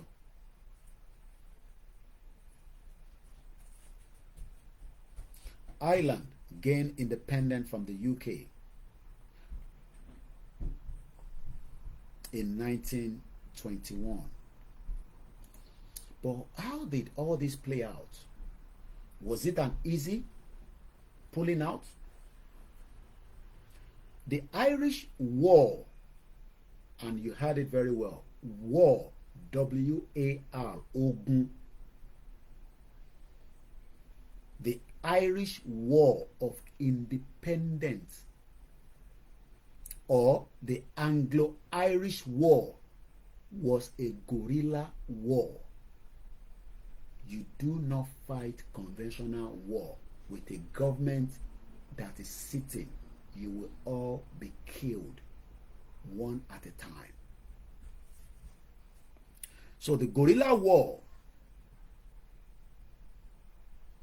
warfare is a form of unconventional warfare in which smaller groups of irregular military, such as rebels, partisan, paramilitary personnel or armed civilians, including recruited children, use ambush, sabotage, terrorism, which is what the Boko Haram are using right now with the Nigerian soldiers. The reason why the Nigerian soldiers, or the Nigerian military, let me put it that way, and all other security cannot win the war of the Boko Haram is because they are not fighting them conventionally. They are fighting them under what is known as guerrilla warfare. And I told you that we are all in danger. I'm going to come back to the Irish War of Independence. Let me take you back one step again to this report that came to me. Was I shocked? Not really. It's just part of what we have been saying, that we are all in danger. So far, they have not come out to debunk it. So whatever I read now stand as it stays. Nigerian Immigration Service Headquarters released a press release 5 days ago, July 12, 2024. 5 days ago. 1, 2, 3, 4, 5.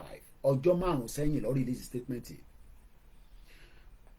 It is coming from the headquarters office of the Deputy Controller General, Border Management, Suka Airport Road, Abuja, PMB 38. I don't know whether that telephone number will work, but I'll just leave it as it is. C for distribution. So they're telling me to tell Nigerians that still think that all is okay while the Boko Haram continue to regroup and regroup and regroup until they are ready to finish up. And if they cannot finish right now, they will slow down until Tinubu complete his tenure, and they will come back out again. Tí Tinubu bá parí ìrìn àjò ẹ̀, they will come back again. Mo kí àwa Dúpẹ́ Agboola, thank you so much. Mo kí gbogbo ẹ̀yin wa. Thank you so much, Mr. Adeni. Let's continue, and I'll appreciate every one of you as time goes again. Because a very, very important discussion here. This is not a laughing platform. This platform laughs sometimes, but it's a very, very serious platform among millions of other platforms, but don't take this platform for joke. Gbogbo tán sọ lẹ́ni ló máa dìtàn. And that is why you have to be part of it. Forget whether you are the one talking, but you are also part of this journey. We are all in this together. We might be 3,000 miles away, but we are all in this together. And I always say it. Mo ń bá mọ́mì mi kan sọ̀rọ̀ ní Canada lánàá. Mo ní, I am just waiting. I will be going on. Koiki má lọlé. Mo ní mo ti gbọ́. Maybe not now. Maybe not now. But pé chances pé mo ní wálé yẹn irọ́ ni. Kò sẹ́ni tó máa rójú yàn kankan mọ́ nígbà tí ọ̀rọ̀ Nàìjíríà bá. It could be next year, it could be 2 years, it could be 3 years, it could be 4 years. I don't know. Subject to whatever we all want.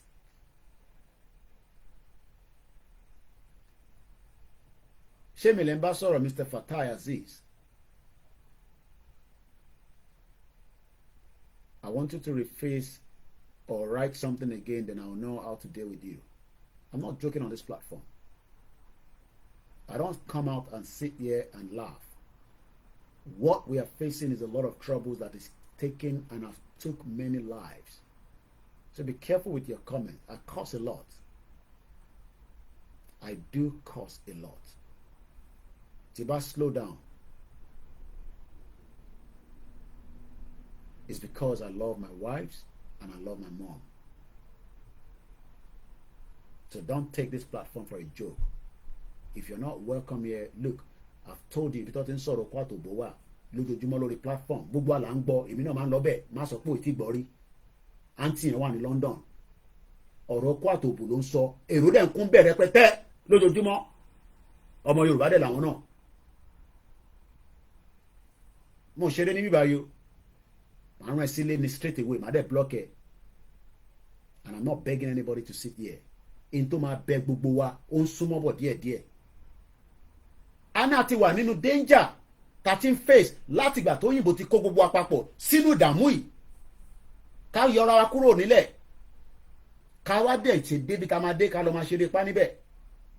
Ẹ lè ṣeré pa nínú Nàìjíríà nísìnyí o. Eré pátá ń ṣe nísìn nínú Nàìjíríà. Ó léwu tó pọ̀ ju bó ṣe yẹ lọ tẹ́lẹ̀. Àwọn àgbá yóò fẹ́ jẹ́ kí Nàìjíríà kó bírèkì. Tá bá dákẹ́ káàkọ́ra ń mẹ́nu díẹ̀díẹ̀ nínú ẹ̀ ni. The world olórí burúkú ni wọ́n fẹ́ kí Nàìjíríà kó break. So àwa la máa fọ́ ẹpọ́n ẹ̀. In tó bá máa dì ní kó dì, in tó bá máa fà ní kó fà. Ẹni máa kú, ẹni máa yé ni, òun lọ̀rọ̀ tó wà ńlẹ̀. Ìlú òyìnbó tí mò ń gbé àwọn èèyàn kú káwa tó gbé bíbá ẹni. Àwọn èèyàn para wọn káwa lè fi máa jàǹfààní ẹ̀ lénìí. So let us be very, very cautious when you come on this platform. To bá fi ipò lè take it, get the hell out and go and do something else. Àṣírí ní bíbá.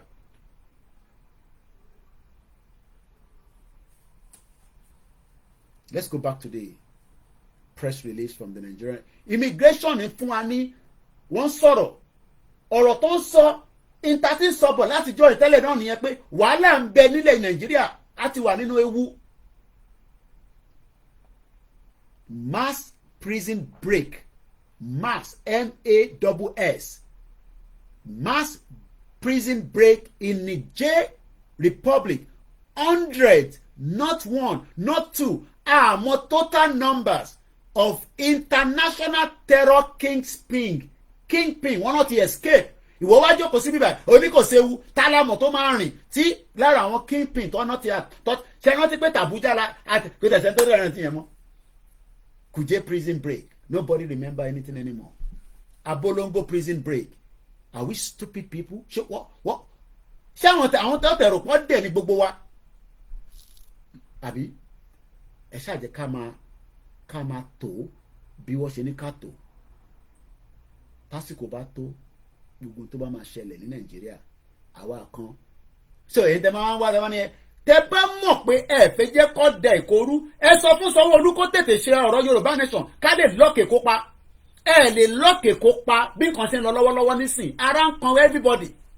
Ẹ lè lọ́ọ̀kè anywhere nílẹ̀ Yorùbá ẹ lè lọ́ọ̀kè anywhere nílẹ̀ Igbo ẹ lè lọ́ọ̀kè anywhere ní gbogbo Nàìjíríà because terrorists ti invade gbogbo wa. We told you continuously that Lagos is still under a massive threat, not by the IPOB, not by the Igbos, by Boko Haram terrorists wọ́n fẹ́ bọ́ǹbù gbogbo Lagos state. Ẹ máa sọ pé they play. Àwọn èèyàn wọ́n ń ṣe oríṣiríṣi iṣẹ́ tí mo gbọ́dọ̀ máa sọ just to make sure that is suppressed. Ẹbọ oríṣiríṣi ló ń rú àdúrà oríṣiríṣi ló ń ṣe ẹ máa sọ pé they play. Tó bá bọ́ǹbù Lagos state ṣé èmi mọ̀ bí i family mi kan ó máa wà lórí Lagos Island nígbà tó bá bọ́ǹbù bẹ̀. Kò ní dá fún gbogbo yẹn ní ṣoríire. Every day làwọn èèyàn fi àdúrà lọ fi ń ran bẹ̀ẹ́ lọ́wọ́ pé kí kó má ṣẹlẹ̀ ẹ̀ ń sọ̀rọ̀ Peter Obi ń sọ ni aláwọn Boko Haram wọ́n ti wà láàrin wa ní Lagos state wọ́n kàn dúró fún ọ́dà ni. Níbo làwọn tó sùn sí níbo làwọn tó wà. Sleeper cells all over the place. Gbàtẹ́ ìmọ̀ mi ní sleeper cells all over the place in Lagos state. A country that doesn't have the intelligence to monitor and make sure that they neutralize the lay. Ẹ máa sọ pé they play. Ẹni máa kú ẹni máa yè òun lọ̀rọ̀ tó wà nílẹ̀ ẹni máa kú ni ẹni máa yè òun lọ̀rọ̀ tó wà nílẹ̀ because nobody knows. ṣé wọ́n bọ́ǹbù Ìbàdàn ṣèbí bẹ́ẹ̀ ṣe ń sọ pé Koiki kò sí nǹkan kan tó máa ṣẹlẹ̀. We saw what happened in Ìbàdàn. Mo ti ṣe program ẹ̀ lánàá 6 months àgbọn kankan mọ́ and that is the end of it. Àdẹ̀wọ̀n sọ pé à ń ṣe erépa lórí program erépa ò là ń ṣe. Tẹ bá wá program tó ti ń ṣe erépa ó pọ̀ dáadáa lórí social media. When we're here, let us listen and prepare our mind and send messages to the politicians to give us adequate security. Owó wà lọ́wọ́ wọn. If I have a little bit of one month owó tó ń fún àwọn governors wa fún security budget amúta lè ṣe but we don't have that money. Owó ló fi ń jagun, owó ló fi ń ṣe security. I told them yesterday to give adequate security and adequate logistics to all our farmers and hunters and they will know what to do. Ní kọ́ bẹ́ẹ̀ rúbọ kan nísìn nígbà tó wá fún ẹ ní bíìlì wá sá lọ èèyàn mélòó ló lè rúbọ. Nígbà tó bá náà máa pàgbò ọmọ pa kínní kan how many people have that money? Àwọn olóṣèlú olórí burúkú yẹn wọ́n ní gbogbo owó yẹn lọ́wọ́ ojoojúmọ́ làwọn náà rúbọ but ẹbọ tó ń rú wọ́n ń ru against táwa ń ṣe pé kí èdè àìyedè wà láàrin gbogbo wa. That's what they are doing. They keep doing something reverse sí nǹkan táwa ń bèrè fún. Àwa ń ṣe prayer lójoojúmọ́. Yesterday we were in a prayer. Ọdún mẹ́ta la ti ń ṣe prayer yẹn 6 of us including myself. Kò síjọ́ tí mo miss ẹ̀rí ní wíìkì kan àfi tó bá yẹ pé mo very very busy.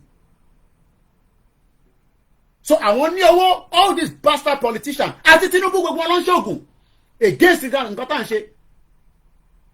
So àdúrà yẹn ẹ má jẹ́ kó dúró ẹ máa nà dáadáa ládùúrà ẹ̀yin kìrìsìtẹ́nì pé gbogbo ibi tó ń ṣe sílẹ̀ Yorùbá kó ní fast padà sí wọn. Ẹ jókòó síbẹ̀ kẹ́ máa sọ pé dey play. Ẹ rò kójú lásán ni gbogbo ọ̀rọ̀ yìí tí kò tí ì níyanjú ni. Kò ń ṣojú lásán. Ó kọjá bẹ́ẹ̀. Kò ń ṣojú lásán. A kò lè máa go into all the details. Ó dọjọ́ iwájú ẹ kànú ìwé mi because they are still classified information. Àwọn èèyàn ṣe wàhálà wọ́n rán nǹkan padà sẹ́lẹ̀ omi nígbà tó mọ̀ pé wọ́n ń dìde lórí ọ̀rọ̀ Yorùbá. Wá sórí social media ẹ̀rọ pàǹ ṣeré níbí báyìí kò ní dá fún yẹn ní ṣoríire born bastard èèyàn máa ní èèyàn lórí burúkú ọmọ òṣì èèyàn ọmọ ọ̀ràn kírun àmọ́ bí tó ti bí gbogbo yín gan sẹ̀. A ní kẹ́ farabalẹ̀ ká tẹ́tí ká lè tètè jáde kúrò nínú ewu tá a wà. Tí mo bá ṣe Yorùbá nation mọ́ ṣé èmi ní máa jìyà ni èmi àmà gbáyé mi lọ níbí báyìí bọ̀ irọ́ lẹ pa mo ní mi ní last man standing. Ọbaṣádé nísìn kí ló wá ṣe ní London olùṣèlú lórí burúkú kí ló wá ṣe ní London bó ṣe máa wọlé tó máa jáde nìyẹn. Do you know how much it cost a ticket from Nigeria to London today first class or business class? Go and check. Ìwọ wà níbẹ̀ gàrí lásán ò lè rí mu. Àwa ní ká ṣe sùúrù ká tẹ̀ kọ́kọ́ gbọ́ àgbọ́yé dáadáa kò ṣe pa àìtí gbọ́ but àwọn nǹkan tá à ń sọ tá à ń mú jáde is to make sure that we are prepared. Àwa dẹ̀ máa yé àwa kọ́ la máa kú àwọn ọ̀tálẹ̀ Yorùbá ló máa bá lọ every single one of them. Ìyá mi 60 angel sosoliso ní Nàìjíríà ti pa ọmọ wọn lọ́wọ́ àkọ́bí wọn kò ní dá fún gbogbo yẹn ní soríire born bastard. Do you know the sosoliso plane crash? The 60 angel TV tó wà lórí YouTube tó wọ̀ mí nísìn. Her first son àkọ́bí wọn was in that aircraft tó kú tí olórí burúkú Ọbásanjọ́ tó rí kankan ṣe sí. Do you know how many people have died since then? Ẹ wá justice fún yàn kan. Did we ever get justice for the sosoliso plane crash ní Nàìjíríà? Nobody. Gbàtẹ́ pé yàn mọ nǹkan tó ń lọ Nàìjíríà. Ẹ lọ Google it and find out what happened at the sosoliso plane crash.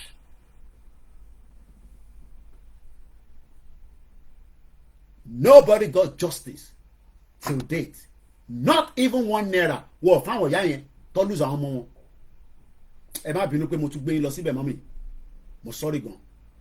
Because a painful thing for them to remember. Ó mọ̀ bá ti sosoliso plane crash ti ṣẹlẹ̀ ni. Èmi gan tẹ́ gbọ́ rárá tẹ́lẹ̀. Later la ṣe ń gbọ́ pé nǹkan báyìí ṣẹlẹ̀. ọlọ́run bá mi dáhùn tó kù sí. ẹ má bínú pé mo lọ tọ́ọ̀chì níbi tí kò yẹ kí n tọ́ọ̀chì nírọ̀lẹ́ yìí. ìyá tọmọ wọn kú, grandma tọmọ wọn kú, Ṣèyí Mákindé kò lè pe ìyá yẹn pé mọ́mì grandma ẹ má bínú government abisi ni ó jẹ́ kí n fly wá sí London kí wá kí yín ni olùṣí ẹ̀ tó bá jẹ́ pé àwọn aláṣẹ́wó wọn tó ń bá sùn á fly wá sí London secretly tẹ́yìn ò ní mọ̀ ó máa gba bòmí gbọ́wọ́ London ni àwa gún yẹn mọ́lẹ̀ sí bíbà kó má lè pè ìyá yẹn pé ẹ má bínú ọmọ yín tó kú nínú bomb blast.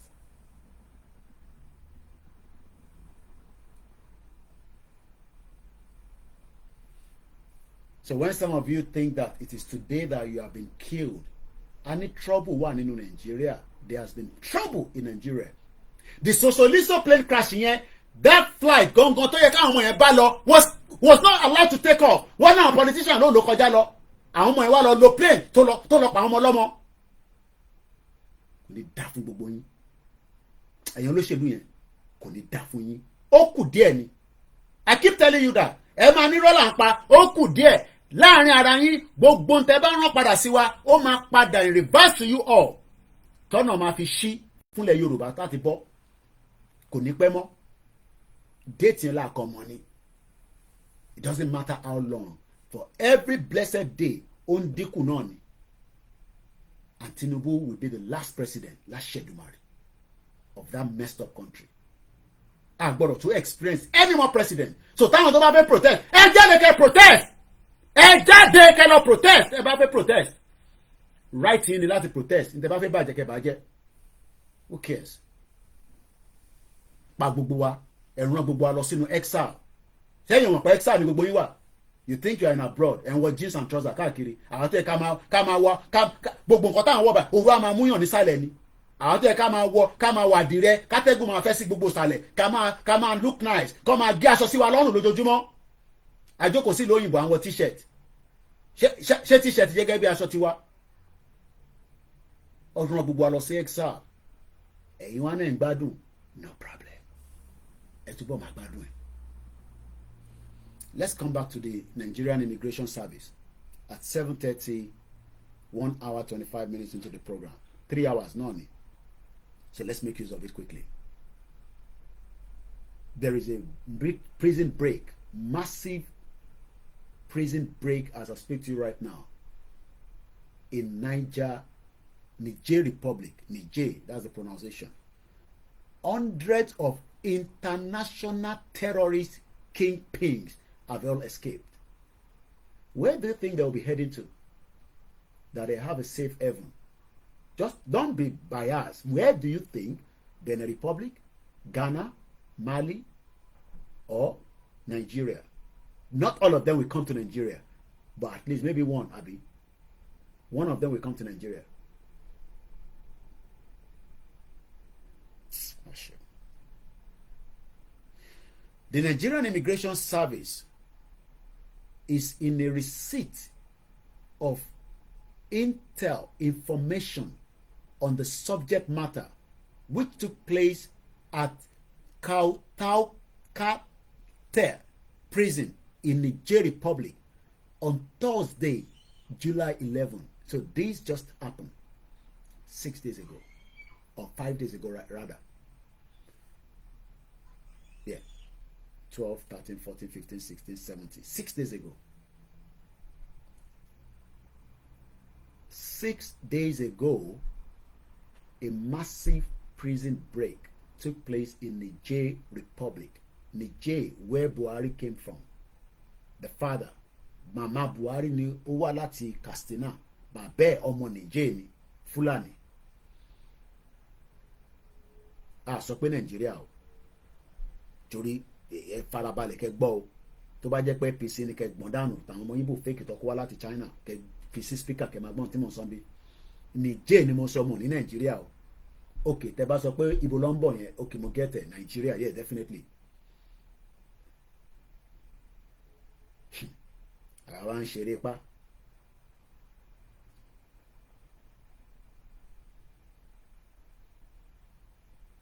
How did they escape? ṣe rántí pé the West are no longer in charge of Niger Republic.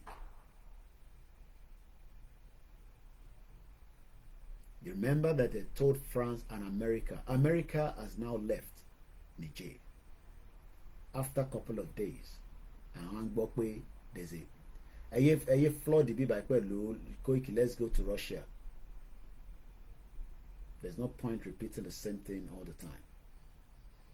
Could make sense. About our type of comment in comment section. If not, they will lock you anyway. Conclusion loma lock. Stop spamming. O ti di spamming here. Kò ń ṣe spam ti àtọ̀tọ̀kùnrin o spam. When you put in one thing continuously, they will kick you out. Technology ti lọ ju bẹ́ẹ̀ ṣe ń lọ.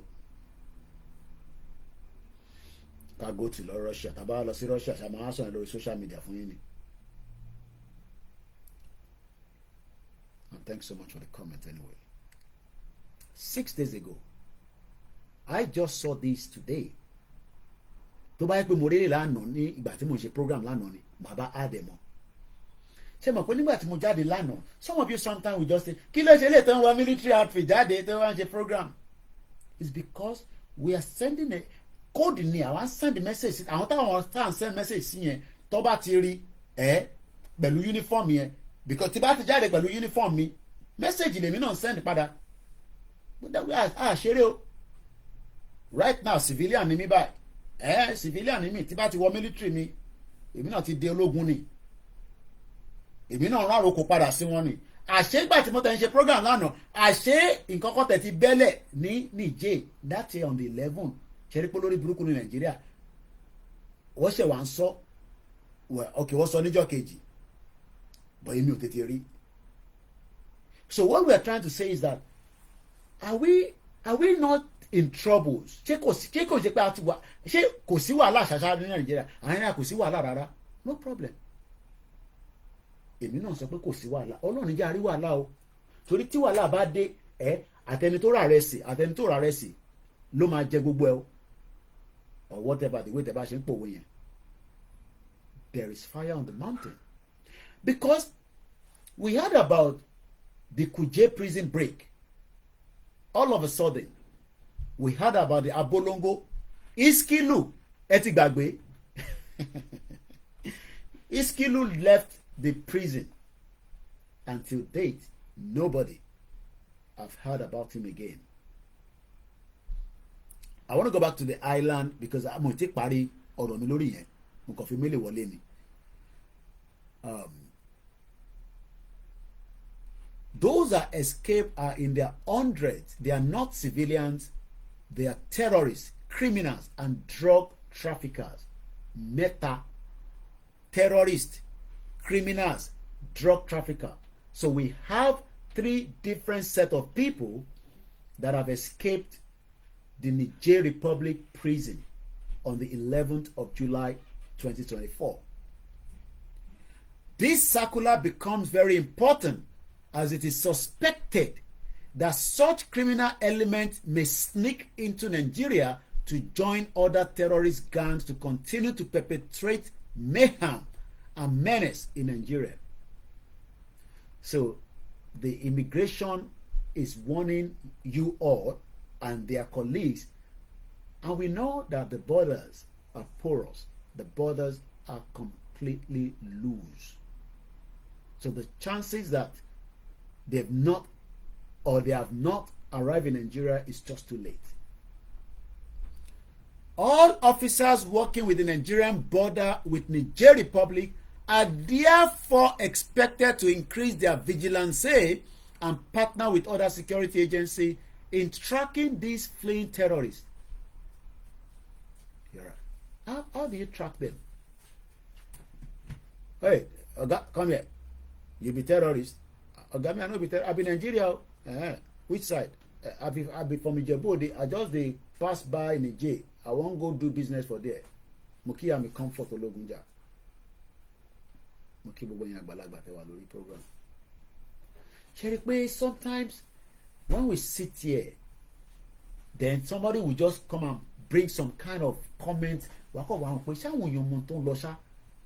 we know that you have been restricted, there is not enough data. Ẹlòmíì kò gbọ́ briefly nísìnyí kò gbọ́ ilé mọ́ ti lọ, so kò really mọ́ òkodo ọ̀rọ̀. Èmi kò mọ̀ máa mú press release jáde circular yìí. Nigeria Immigration Service mà ló ní kí n sọ fún gbogbo Nàìjíríà pé àwọn ajínipa apààyàn, àwọn criminals, àwọn drug traffickers, wọ́n á sọ fún wa pé àwọn Igbo mà ní, wọ́n sọ pé Yorùbá mà ní, wọ́n sọ pé Hausa ní, wọ́n ná àwọn ọ̀daràn tí wọ́n mú sínú prison ní Niger Republic, wọ́n náà ti escape gbogbo wọn. Àbí kò yé mi tí wọ́n àbí mò ń ṣèrànràn ni. Kí ló ń ṣẹlẹ̀ l'Áfíríkà báyìí? What is going on in Africa? What is going on? How? What is real? Ṣé pé mo ní the agenda is not to allow Nigeria to break, but to create mayhem àti wàhálà báwọn náà ṣe kọ́ sí bíbá. All officers working with Nigerian border àti Niger wọ́n ní kọ́ track wọn. That one okay, Dezani we can track her because she's got an electronic tag. She can still go all over the place now. But at 11 o'clock, Dezani Alice Madueke, the one that has been charged for crime, but according to the National Crime Agency, that she has been bailed for £70,000 to next year, but she's a flight risk. I was there when the judge said, "Madam, you're a flight risk. We can't allow you to be going all over the place. Please give us your passport and put money down." She offered £35,000. The judge said, "No, that's too small. With the crime against you, put more." £70,000 she paid for her bail with electronic tags on her leg. Nigerian custom is now saying they are going to track terrorists. The one wey dey inside Nigeria, they never track her. The terrorists tó ń pa àwọn èèyàn tó ń jíyàn gbé tó ń bà nǹkan jẹ́ tó lóye wá jáde, ṣe rí pé àwọn governors wa ṣé wọ́n ní brain ṣá. Àwa wá jáde a ní Òkè Ògùn à ń clear ibẹ̀ yẹn, kò ń ṣe inú ìlú là ń clear, inú igbó à ń clear wọn pé kọ́ máa lọ. Wọ́n ní governor wá jáde, wọ́n ní Ṣèyí Mákindé wá jáde, orí ẹ̀ ti gbálẹ̀. Mo ní ìwọ àti Tinubu àárín yín ò ní dán mọ́rán mọ́, especially for you knowing that Igboho was going to be killed. O de ṣẹnu mú kẹ́lẹ́, o wá sá kúrò ní Ìbàdàn ní on the 1st of July 2021 pé kó bá pa Igboho sínú ilé. Àwọn wá jáde, olóyè ní kí n lọ sọ fún gbogbo ọmọ Yorùbá pé iṣẹ́ ń lọ o, àmọ́ káwọn bá wa abẹ̀ wọ́n kó fún wa láyè. Àwọn baálẹ̀ Yorùbá abẹ̀yìn ni, ẹ fún wa láyè ká lọ sínú àwọn igbó tó kù náà, ká lọ ṣe tó yẹ ká ṣe síbẹ̀, ká lé wọn kúrò lórí ilẹ̀ wa, torí àsìkò tó yẹ ká bẹ̀rẹ̀ sí ń gbìn nǹkan lélẹ̀. So àwọn bá yẹn ló ń dúró dè, bọ̀ lókè Ògùn àdúpẹ́ lọ́wọ́ gbogbo wọn níbẹ̀. Now àṣé gbogbo táyà táwa ń sọ̀rọ̀ yẹn, àṣé Niger àṣọ máa break the prison. Let's leave that and quickly come back again. Mo kí gbogbo alẹ́ nǹkan sí. If you're new to the platform, we are not here saving Nigeria. We are not here protesting against Nigeria. We are here asking for self-determination under the leadership of Professor Banji Akintoye.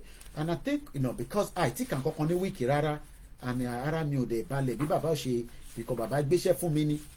So ẹ fún mi láyè kí n ka ìtí bàbá sọ nípa the goodwill yẹn, because we shall make our election quality yẹn la ṣe ní last week. So ẹ fún mi láyè ká ka díẹ̀ nínú ilé. We shall build an incorruptible civil service.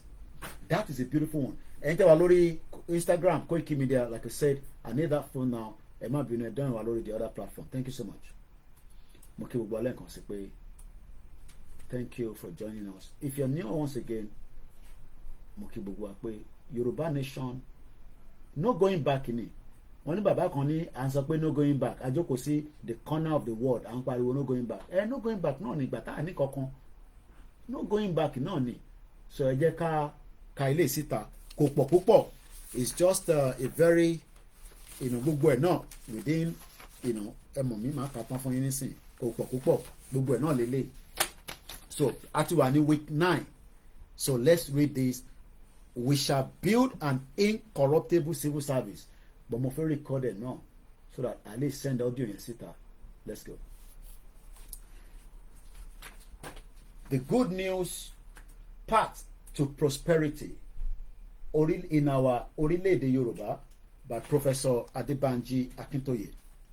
We shall build an incorruptible civil service. Our western region of Nigeria in the 1950s, we Yoruba created and nurtured the most advanced, the most competent civil service in Africa. Our region's civil service gave assistance from time to time to Nigerian Federal Civil Service with training programs, with the lending of key personnel.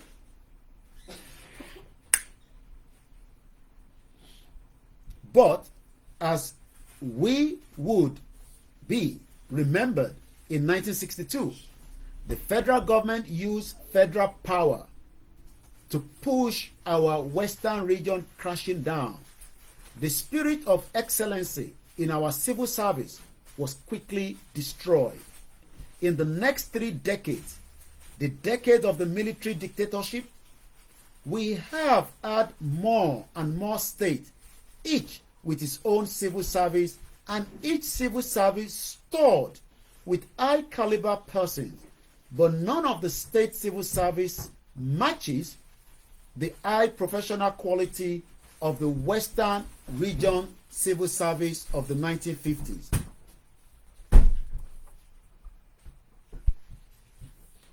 The reason for that is the sharp differences between the two systems of governance and leadership. In the Western region in the 1950s, there were orderly and strict rules for administrative processes and for the management of public money. The political leaders, the premier, ministers, and the members of the regional legislature were dutifully obedient to the rules. All constitute a well-oiled machine. That is why the regional government was able to achieve all the miracles it did. Today, the state governor is the law, the government, the treasury, the commander of all process, in short, the owner and the master of his state. Essentially, the state civil service works according to its wins and cap prizes and in no clearly predictable order. Even its contact with its state commissioners have no predictable order, and it is not uncommon for some commissioners to have no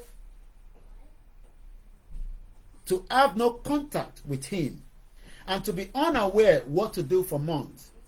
The State House of Assembly is a glorified but irrelevant and unwanted entity whose members spend much of their time seeking the face of the governor. Altogether, what we call our state government today is just a bundle of chaos. That is why it is so easy to steal public money belonging to the state. That is why it is so easy for top public officials, governors, commissioners, top civil servants to write their personal interests into government projects, to award government contract to contracting companies owned by themselves or by their relations, friends, or cronies, and even to steal government properties. And that is why it has become the system that every person seeking any government service, such as licenses, officials' letter, due payment for services rendered, etc., must give bribes to the relevant government officials, high and low. What our new country, Orílẹ̀-èdè Yorùbá, will do to revive the highly productive order of the 1950s is not difficult to see. We shall quickly produce a proper constitution, the right laws, and the right administrative rules. We shall revive the administrative rules of the 1950s that strongly protected public money, the rules for the management of the treasury, and the rules prescribing the steps needed for accessing the treasury and its public money. We shall revive the public service rules of the 1950s, such as the rule that a public servant elected and appointed shall not sell anything to or buy anything from the government, or that a public servant must not receive considerations from members of the public for official services rendered. We shall struggle to accomplish all these within months, and we shall make the penalties for diversion or infringement harsh and prohibitive. Our people generally want these, and they will quickly adjust to the new order. Our country will soon become the high-achieving country that we Yoruba want. Professor Adebanji Akintoye. The good news, path to prosperity in our orílẹ̀-èdè Yorùbá. Ìtí bàbá ń ṣàlàyé fún wa nínú ìtàkà yìí, a rí pé the public service in Yoruba land today is as useless as tissue paper. It doesn't have any respect for the citizen. We've seen politicians continue to take advantage of stealing those money that is meant for the people, for the public. It's okay now. I'm done with the reading of what I was doing earlier. So, listen, politicians took advantage that in as much as the Constitution does not represent us, we were told lies to believe in one Nigeria. While they were milking Nigeria as much as they wanted to, they took Nigeria as a business center. When we talk about the foreigners among us, we must also talk about the criminals that were taking advantage. The public money that was meant to be used for the public ended up in their pockets across the world. We saw how money was moving from point A to B. Even we saw one of the religious leaders that was moving cash in a private jet. Gbogbo ọmọ Yorùbá, ǹjẹ́ eléyìí tí bàbá Akíntóyè sọ nínú ibi tá kà yìí, we shall build an incorruptible civil service. Kò síbi tí kò síṣe, even in UK and across the other part of the globe. But a civil servant will be held accountable. A rántí pé a sọ̀rọ̀ nípa brother wa kan ní UK ní bíbá. We told you about the story that he drove a car. Mo rántí orúkọ ẹ̀ mọ́ nísìn. The story I told you that it was a director that drove and all kind of manners of other things. If we do not allow Nigeria to go as it stands today, there will be more youths that are also ready to go and steal, because everybody believes that Nigeria is their kokobe.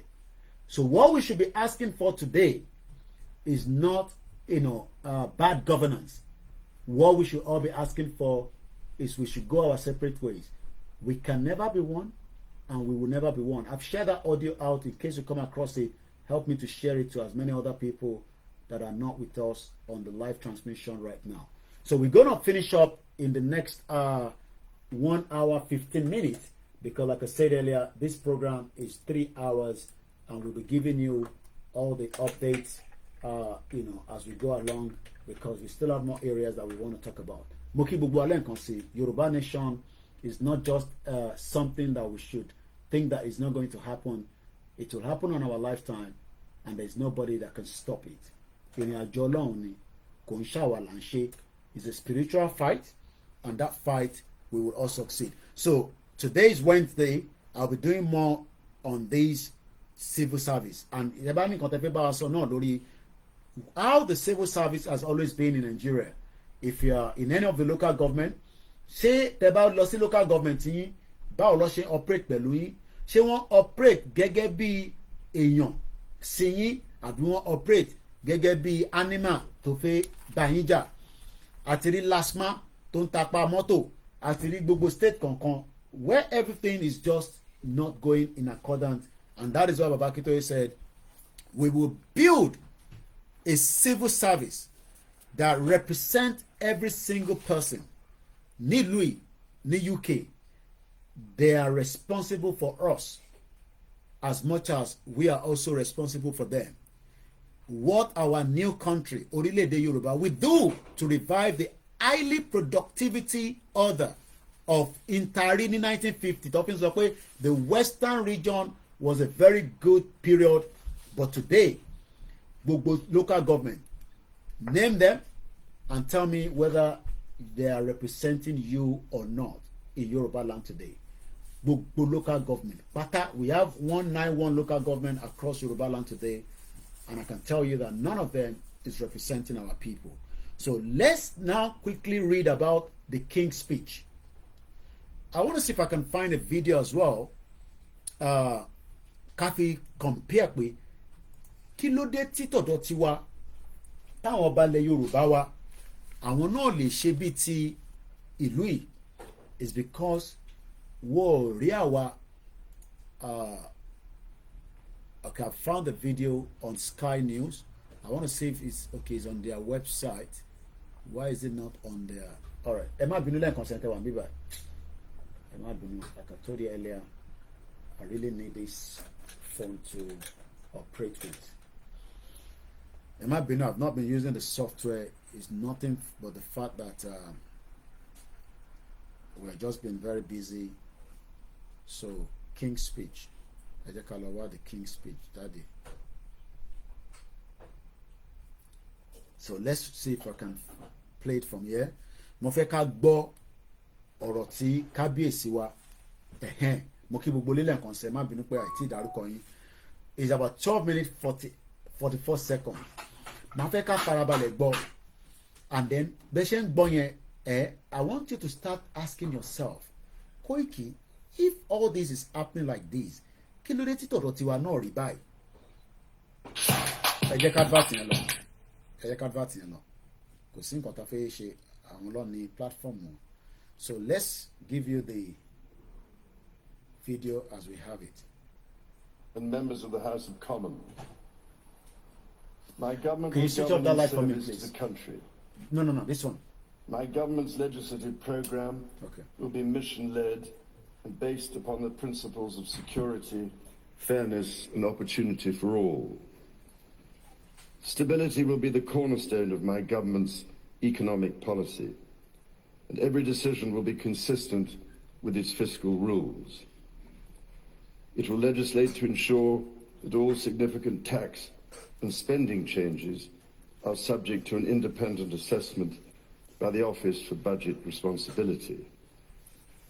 Bills will be brought forward to strengthen audit and corporate governance alongside pension investment. Emma Bruno, I want you to take note of that word. My government. My ìjọba tèmi. In tí wọ́n máa ṣe faraàlú. It's not the other way around in Nigeria. Tí ọba ò lè sọ tí ó máa ṣe faraàlú. I know bó ṣe ń sọ̀rọ̀ yẹn ó lè difficult fáwọn kankan láti gbọ́. Don't blame yourself for that. My government, òun ló ní government ẹ̀. Ask yourself, why títọ̀dọ̀ tiwa náà rí bẹ́ẹ̀? Let's go back to the video again. Mo kí gbogbo lílẹ̀ nǹkan sí o. Securing economic growth will be a fundamental mission. Securing a economic growth will be a fundamental. We told you that Bola Tinubu's government, as we speak right now, is currently in a danger zone. 108% is the current inflation of Nigeria. Tinubu does not have any respect for any of the kings because the kings are not the one directing Tinubu on their behalf. Tinubu don't direct àwọn ọba, and that's why we keep hearing ọba olóṣèlú. You can see the massive difference between the monarchy system in UK and the monarchy system in Yoruba land. Remember, it was a deliberate act to bring down our royal institution and subject them under a fraudulent civil service or civil servant called the local government that are not working. many of us need to understand that Nigeria will never work. It is a deliberate act. Let's come back to the video.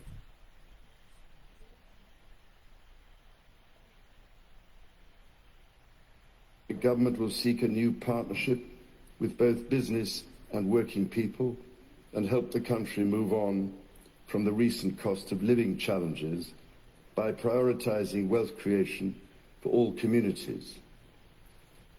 My ministers will establish an industrial strategy council. I want you to keep hearing that word. My. Àwọn tó wà lábẹ́ mi. Àwọn tó ń ṣiṣẹ́ fún mi ni wọ́n. The politicians in the UK are all working for the king. Ọba ló ń ṣiṣẹ́ fún. But in reverse, in Yoruba land today, they are working for themselves and they care less whether your king is there or not. Let me say this again. None of you understand that the King Charles of Bale, UK, only my ministers will ensure that they work quickly to resolve the poverty, the housing problem, the deeds, gbogbo tó ń dun aráàlú tó wà lábẹ́ òun, because gbogbo wa la wà lábẹ́ ọba. Like I said to you, don't let anybody fool you. I'm a Christian. Don't let Koiki tell you nonsense on his platform. Oh. Tell that you're Christian whether they swear allegiance to the king when they were getting their British passport. Apart from those that were born here, that doesn't have to go through that route. But somebody must have done it, or maybe they were lucky, like some of our brothers and sisters that got their British passport before Margaret Thatcher stopped the law. That if you're giving back here, you have automatic citizenship. Margaret Thatcher will stop here. So when we are here sitting down and telling you that they have deliberately brought down our royal institution in Yoruba land, I noticed King Charles was saying, my government, what of the Prime Minister of UK, is working for the...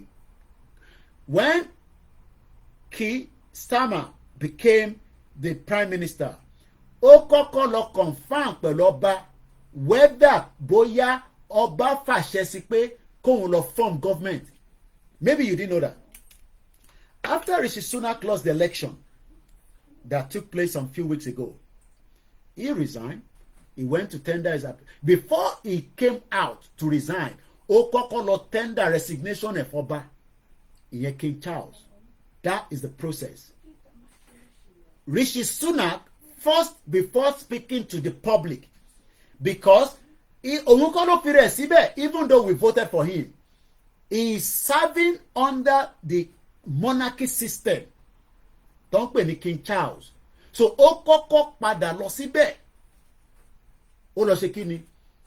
Ó lọ sọ fún ọba pé òun máa resign ìjọba tí òun ṣe yìí o, nítorí pé àwa aráàlú ta dìbò ní confidence in conservative anymore, but aráàlú kọ́ ló máa fún the final say. It is King Charles. Gbọ́ mi yé, ó dàbí bàbá wa Ọọ̀ni of Ifẹ̀, Ọ̀jájá the second, àwọn ló yẹ kó máa pàṣẹ fún Tinubu lábẹ́ Yorùbá government, àfi tó bá jẹ́ pé a nílò that kind of government lọ́jọ́ iwájú. But as it stands right now, lẹ́nìí wọ́n wá ní wọ́n ń pe ọba sí Àbújá. Oh my Lord, kábíyèsí Elédùmarè. Wọ́n á ní wọ́n ń pe ọba, wọ́n rí kọ́là àwọn ọba kọ́ máa bọ̀ l'Àbújá. Kà kúlù fáwọn politician tó jẹ́ pé ọdún mẹ́jọ ló ní. Ó wá ìbòlá Arẹ́gbẹ́ mú gbogbo ló wà lẹ́nìí nísìn. After tó darí gbogbo Ọ̀ṣun tó da àwọn ọba kan rú, òun ló ń ṣe lọ́wọ́lọ́wọ́ l'Ọ̀yọ́ state nísìn. Ṣèyí Mákindé wọ́n ló fẹ́ ta position ní city Aláàfin of Ọ̀yọ́. Ṣùgbọ́n nígbà tó fẹ́ ṣe nísìn wọ́n ní wọ́n ń pín owó káàkiri. Kí bàbá yìí kí ló ń pín owó fún?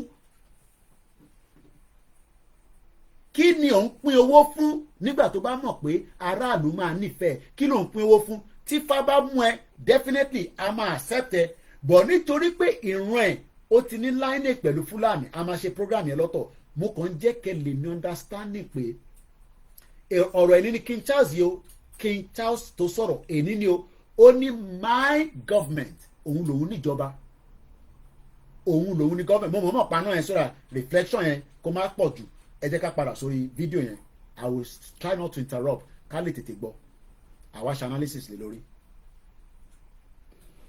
It is my government's objective to see rising living standards in all nations and regions in the United Kingdom.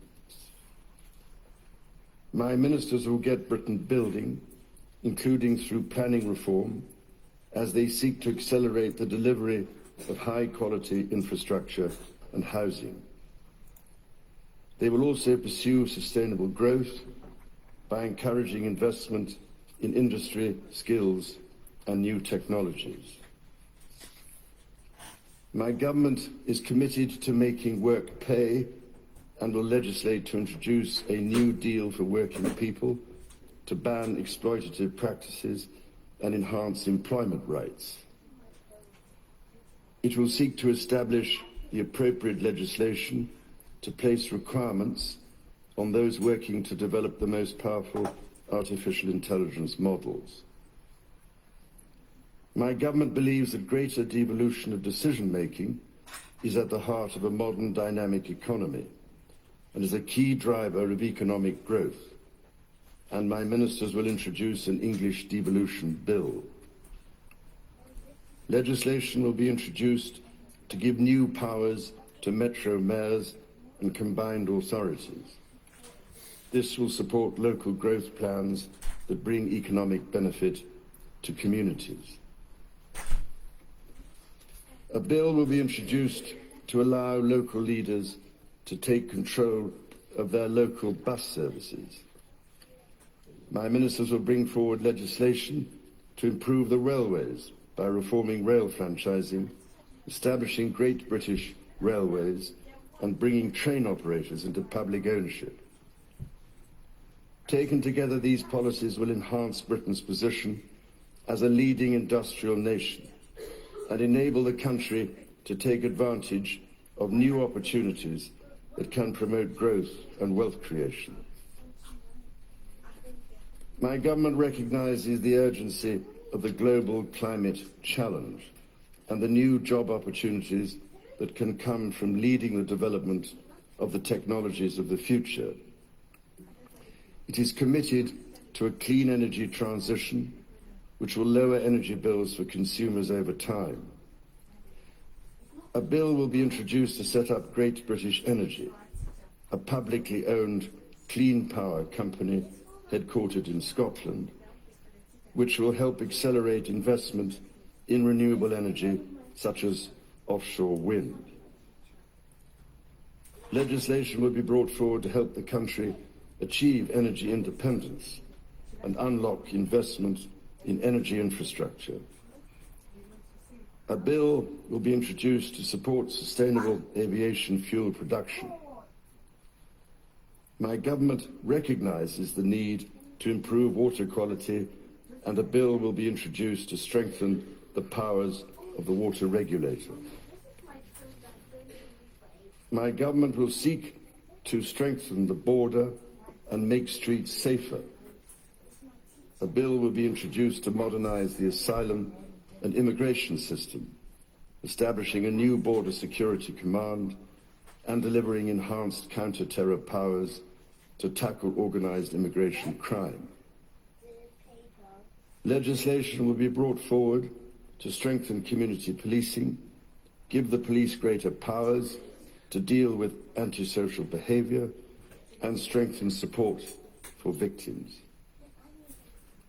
Measures will be introduced to improve the safety and security of public venues and help keep the British public safe from terrorism. My government will bring forward plans to halve violence against women and girls. My ministers will seek to raise educational standards and break down barriers to opportunity. Action will be taken to get people back in employment following the impact of the pandemic. A bill will be introduced to raise standards in education and promote children's well-being. Measures will be brought forward to remove the exemption from value-added tax for private school fees, which will enable the funding of 6,500 new teachers. My government will establish Skills England, which will have a new partnership with employers at its heart, and my ministers will reform the apprenticeship levy. Legislation will be introduced to give greater rights and protections to people renting their homes, including ending no-fault evictions and reforming grounds for possession. Draft legislation will be published on leasehold and common hold reform.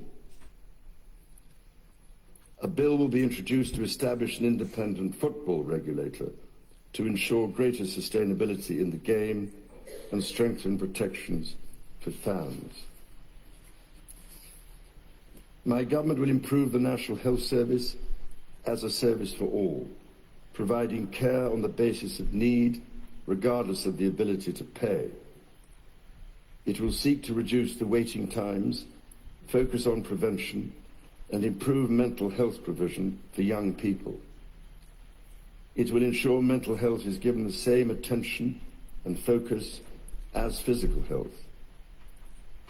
My ministers will legislate to modernize the Mental Health Act so it is fit for the 21st century. A bill will be introduced to progressively increase the age at which people can buy cigarettes and impose limits on the sale and marketing of vapes.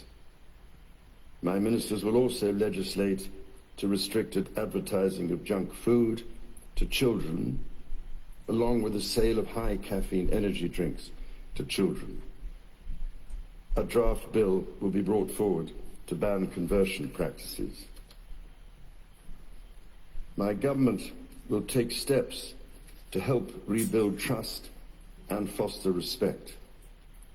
Legislation will be brought forward to introduce a duty of candour for public servants.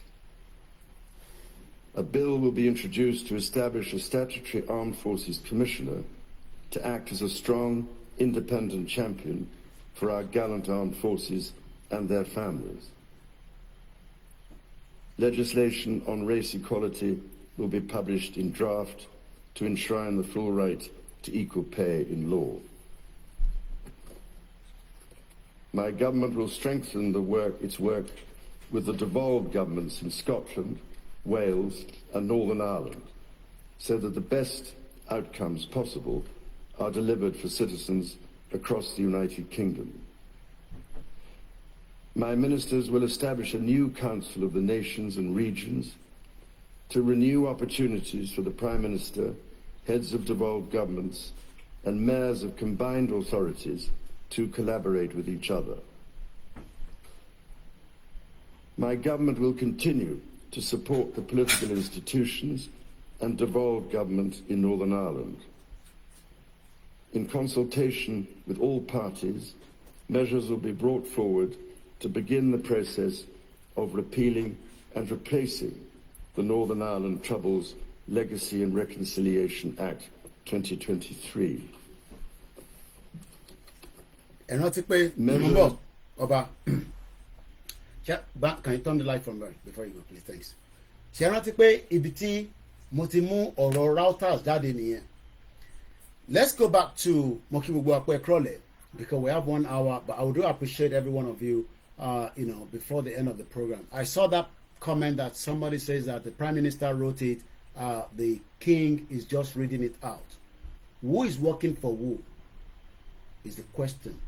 Is the Prime Minister working on his own or is he working on behalf of the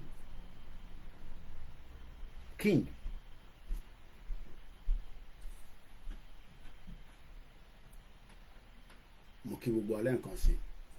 Let's continue swiftly. Let's go back to where we started the program from. Àti gbọ́n kan tó bá sọ ó ti lay a lot of points tó ní government òun máa ṣe àtàwọn cabinet òun. Now lára tí ọba sọ̀rọ̀ lé lórí òun ni ọ̀rọ̀ Northern Ireland tí mo fẹ́ dẹ́nu padà sí. Why is the Northern Ireland issue very very important? Why? Kí ló dé tó jẹ́ ọ̀rọ̀ tó wà important ni? It is because the Northern Ireland issue, if care is not taken, all the efforts that they put together, gbogbo wàhálà tó ti ṣe láti ìgbà tí wàhálà yẹn ti ń bọ̀, can go back in flame again. Let's read that article. Article ní ọ̀dọ̀ King. Let's go back to it here. According to Reuters, British government to scrap Northern Ireland amnesty scheme. The Belfast, July 17, Reuters, Britain's new government said on Wednesday, 17th of July 2024, it will scrap an amnesty scheme for ex-soldiers and militants involved in decades of violence in Northern Ireland that has been opposed by all major parties in the region and by the Irish government. The move fulfills a promise in the Labour Party election manifesto to repeal and replace the Legacy Act. What is the Legacy Act? That is where I told you I started. Benny, whoever wrote the speech doesn't matter, is who make the speech. Let's go back to that video. I want to take us back to that particular video. I've been watching it now. I've watched up to 1 hour 54 minutes left. The UK government proposed amnesty for legacy crimes. But what is the legacy crime? Understanding it. Because if we do not know the meaning of the legacy crime, we will not even understand. So let's first go back and get to know what is the legacy crime. Mumbo. This was February 28, 2024. The UK Northern Ireland amnesty law in breach of human rights and court rules. Belfast, the offering of Britain of conditional amnesty to ex-soldiers and militants involved in the Northern Ireland decades of violence is in breach of the European Convention on Human Rights. Belfast High Court ruled in Wednesday. That was in February. Judge Adrian Colton said the section of the new law introduced last year to offer immunity from persecution for those who cooperated fully with the new investigative body should be disapplied. The contentious law sparked more than 20 legal challenges in the Northern Ireland, mostly from victims' family, who said it contravened the European Commissioner for Human Rights and the 1998 peace deal, which is part of Good Friday Agreement, that ended 30 years of bloodshed. Ìjà tí wọ́n ń jà ó lasted 30 years kó tó di pé there was a Good Friday Agreement in 1997/1998. So why do we want to now create another bloodshed in Nigeria when we can avoid it? That is why I asked the question, is there trouble in Nigeria? Everybody knows that there's trouble. What is the solution to it? Oh, we should just think that the trouble will no, the trouble is going nowhere. If we refuse, Mokiawa Rachel Olatunji, if we refuse to tackle the problem today, what we are saying, Niger break, prison break, economy 108, Tinubu will complete his tenure, the power goes back to the north, we don't even know what the future lays for everybody known as Nigerians, because not everybody has a second nationality. And we remember we have 35 million of Yoruba people living in Nigeria, and we cannot guarantee their future. Because the more we remain in Nigeria, can we guarantee the future?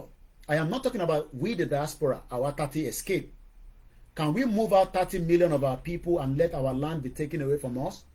So when we are talking about the crime committed by Nigeria, why do we want more crime to be committed? Because èyí tó ti wà committed, àìtí rí resolution sí, kò tí sí peace even after the Biafra civil war, kò tí sí peace even after the EndSARS, kò tí sí peace even after many atrocities that have been committed in Yoruba land and against many Nigerians today.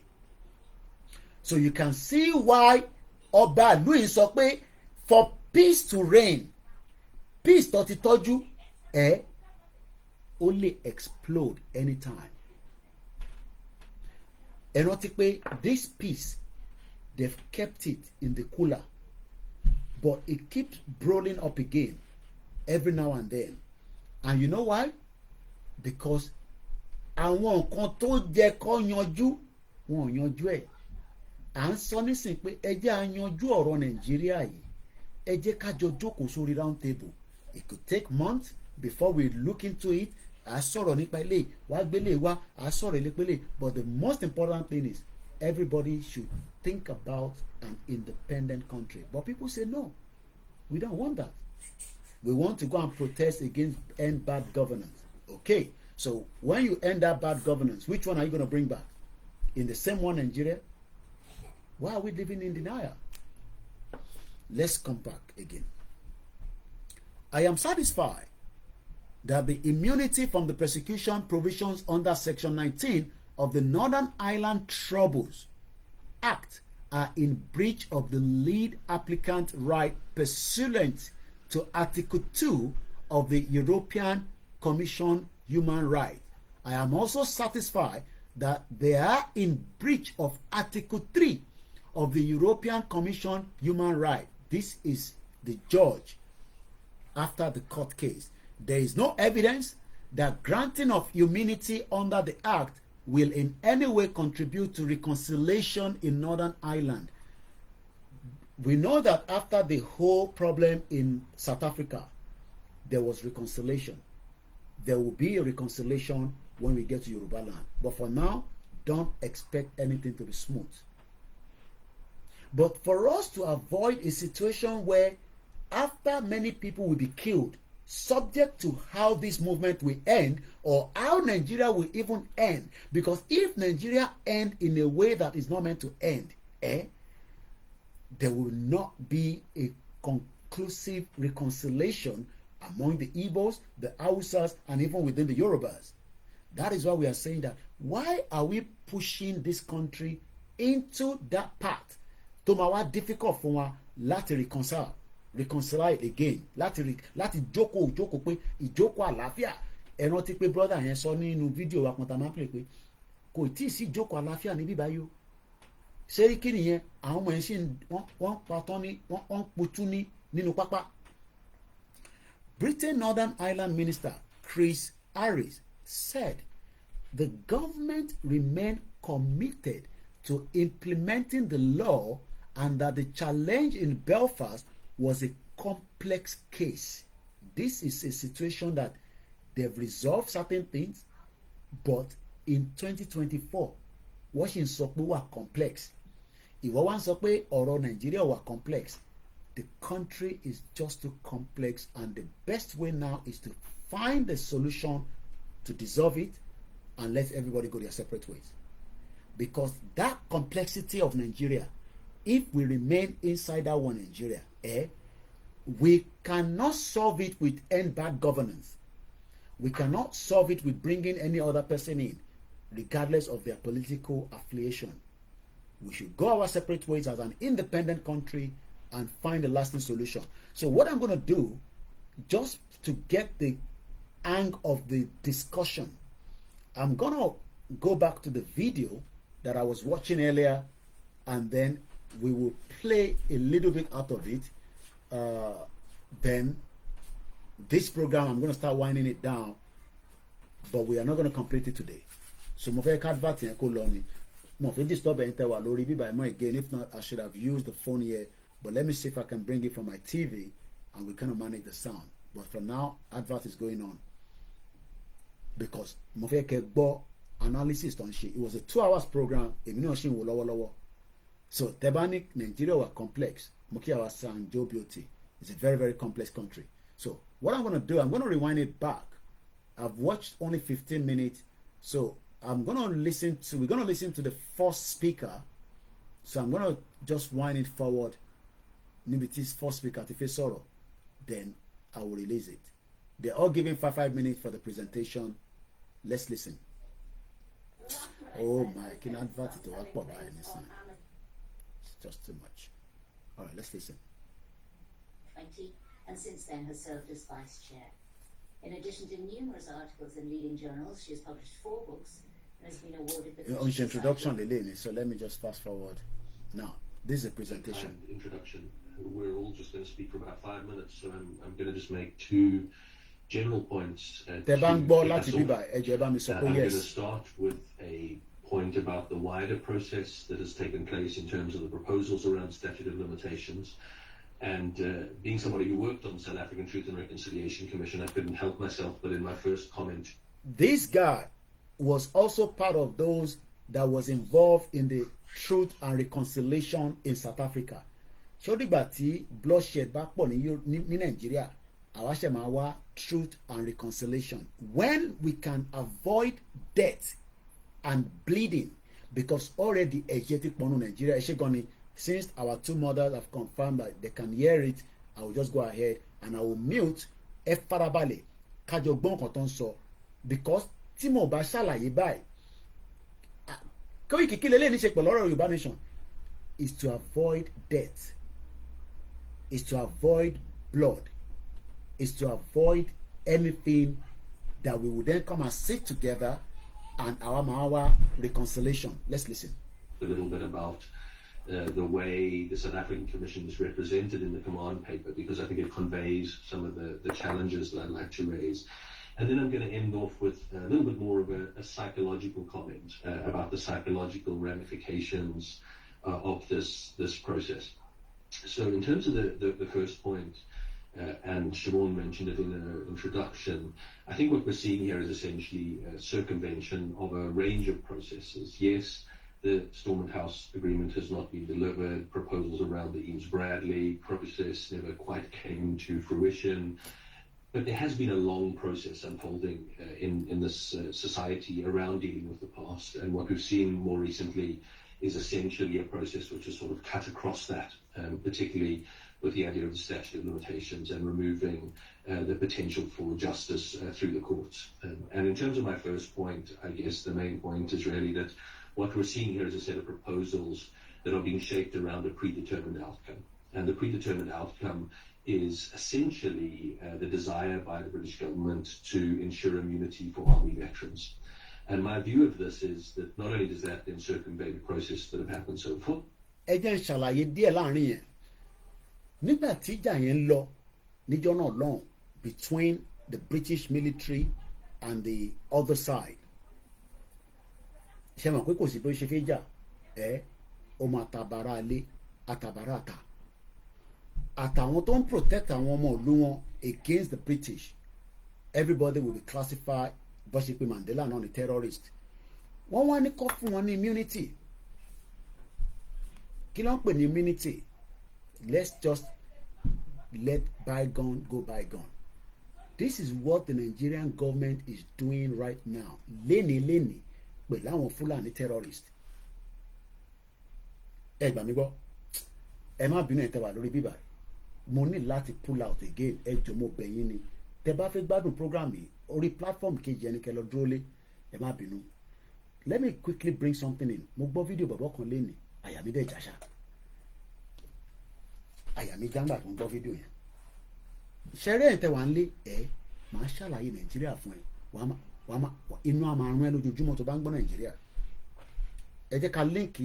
Ṣé ọ̀rọ̀ ilé tó ń yé yín? Immunity ni pé àwọn British soldier tó pa àwọn ọmọ ìlú wọn wọ́n ní kó fún wọn ní immunity. Ìmí ti kúnnú wọn. Àwọn ọmọ ìlú wọn wá ní no. A fẹ́ immunity.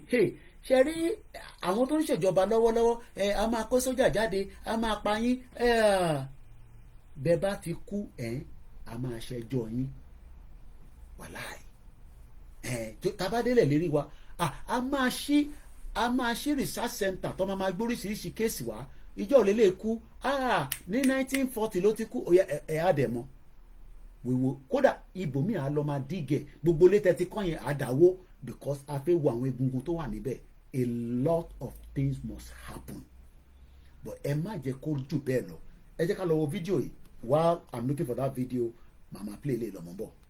Is it's actually led to a set of illogical and unconvincing justifications for this process. So by way of example, in the command paper, the British government selectively rely on the South African Truth and Reconciliation Commission to support their attempts at amnesty. And this uses what is best described, I suppose, as a pick and mix approach.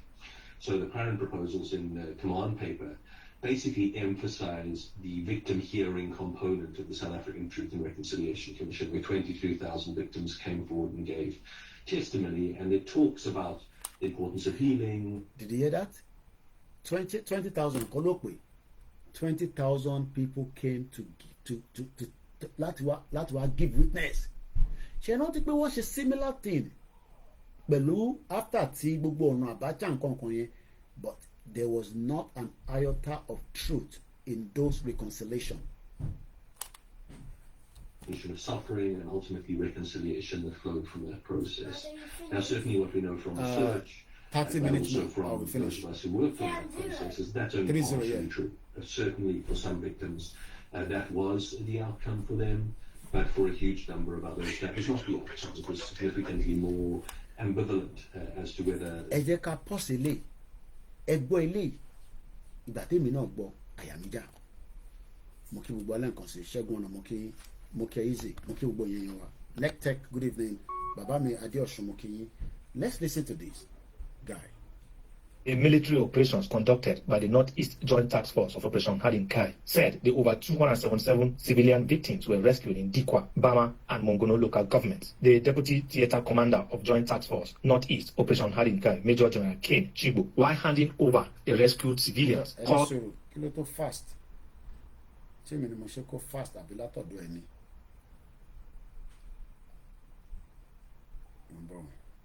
it's normal. Okay, continue. Terror bearing arms against the Nigerian state to surrender and embrace peace, saying the army is not interested in prolonging the fight as it wished the resources to be channeled into development of Northeast region. The Nigerian military is not interested in this fight. We consider them our brothers and sisters. We want peace to... Am I in heart attack? A Nigerian military man is telling us that we want peace with our brothers and sisters. Who are the brothers and sisters? Boko Haram.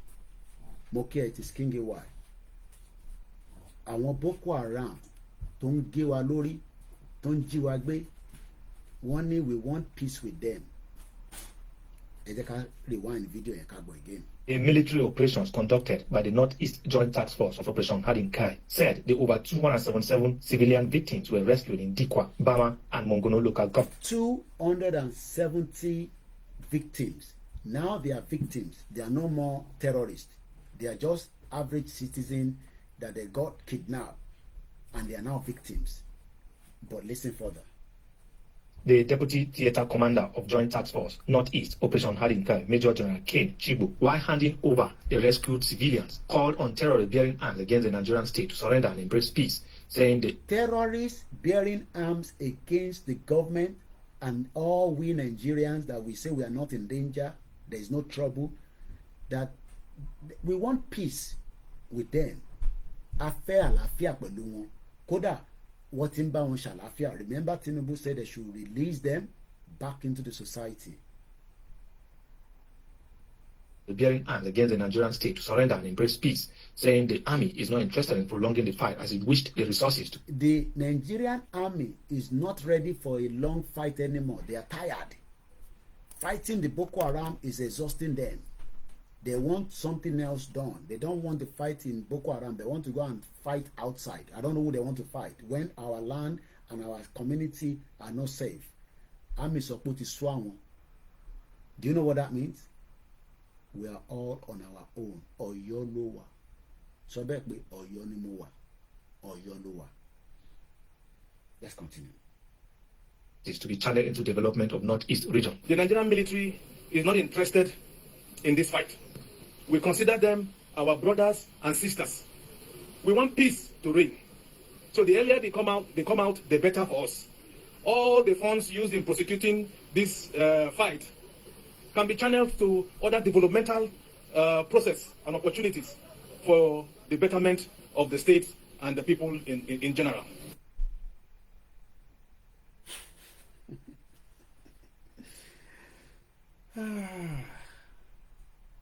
Nigeria matter. And gentlemen, you see, the video you just watched at the beginning of this video is a video where it was reported that over 220-something people were rescued from bandits or kidnappers or terrorists in Borno State. You know, which is a very big win for the Nigerian army. That is very good. But you see, the reason why insurgency and all this banditry have not ended or is gaining more root in Nigeria is because of our Nigerian army. It's because of our Nigerian army. Because why? Just imagine the statement Major General Ken Chibu is saying there that the Nigerian army is not ready for this fight, that the bandits should come and surrender. The earlier they do that, the better for us. The money that is being used to fight insurgency in the country can be put into some other things and what have you. A major general in the Nigerian army coming out to address the public. You know, he's saying that the bandits, they see them as brothers and sisters. Now, Instead, yes, they are brothers and sisters. I have evidence. Number, they are our brothers and sisters. Àwa ti gbàgbé. Media ò kì í gbàgbé. That's why you have media to remind our brains once in a while. Your name? Huh? What local government? Local government. Where are you from? I'm from my tribe. Where in my tribe? Where are you from originally? Kaduna State. From where? Kaduna State. Kaduna State. I'm Alkali Monde by name. Okay. Yes, I'm from Kaduna State. Okay. I'm living in Uganda. With your brother? Yes. And you are coming out under what local government? Lagos Island. Local government. Do you have a family house in Lagos Island? No. Okay. What's your name? Luka David. What? Luka David. Luka. David. Where are you from? From Kaduna State. Kaduna State. What local government are you coming out from? Oshodi. Who gave you the indigenship certificate? Lieutenant What's your name? Zakaria Arab. Where are you from? Kaduna State. Ah, Lagos State. Where did you get the indigenship certificate from? I'm staying with my uncle. Your uncle, speak up, please. I'm staying with my uncle, Lieutenant Colonel now. Shogba Yoruba. Shogba Yoruba. Shogba Yoruba. Shogba Yoruba. Shogba Yoruba. You have a nose man in Yoruba. Mbolongbe. Shogba Yoruba. Mbolongbe. Mbolongbe. Ta ló fún ẹ ní certificate? Ta ló fún ẹ? Ta ló fún ẹ? Ta ló fún ẹ? Local government ló ṣe wá. Kò sọ fẹ́.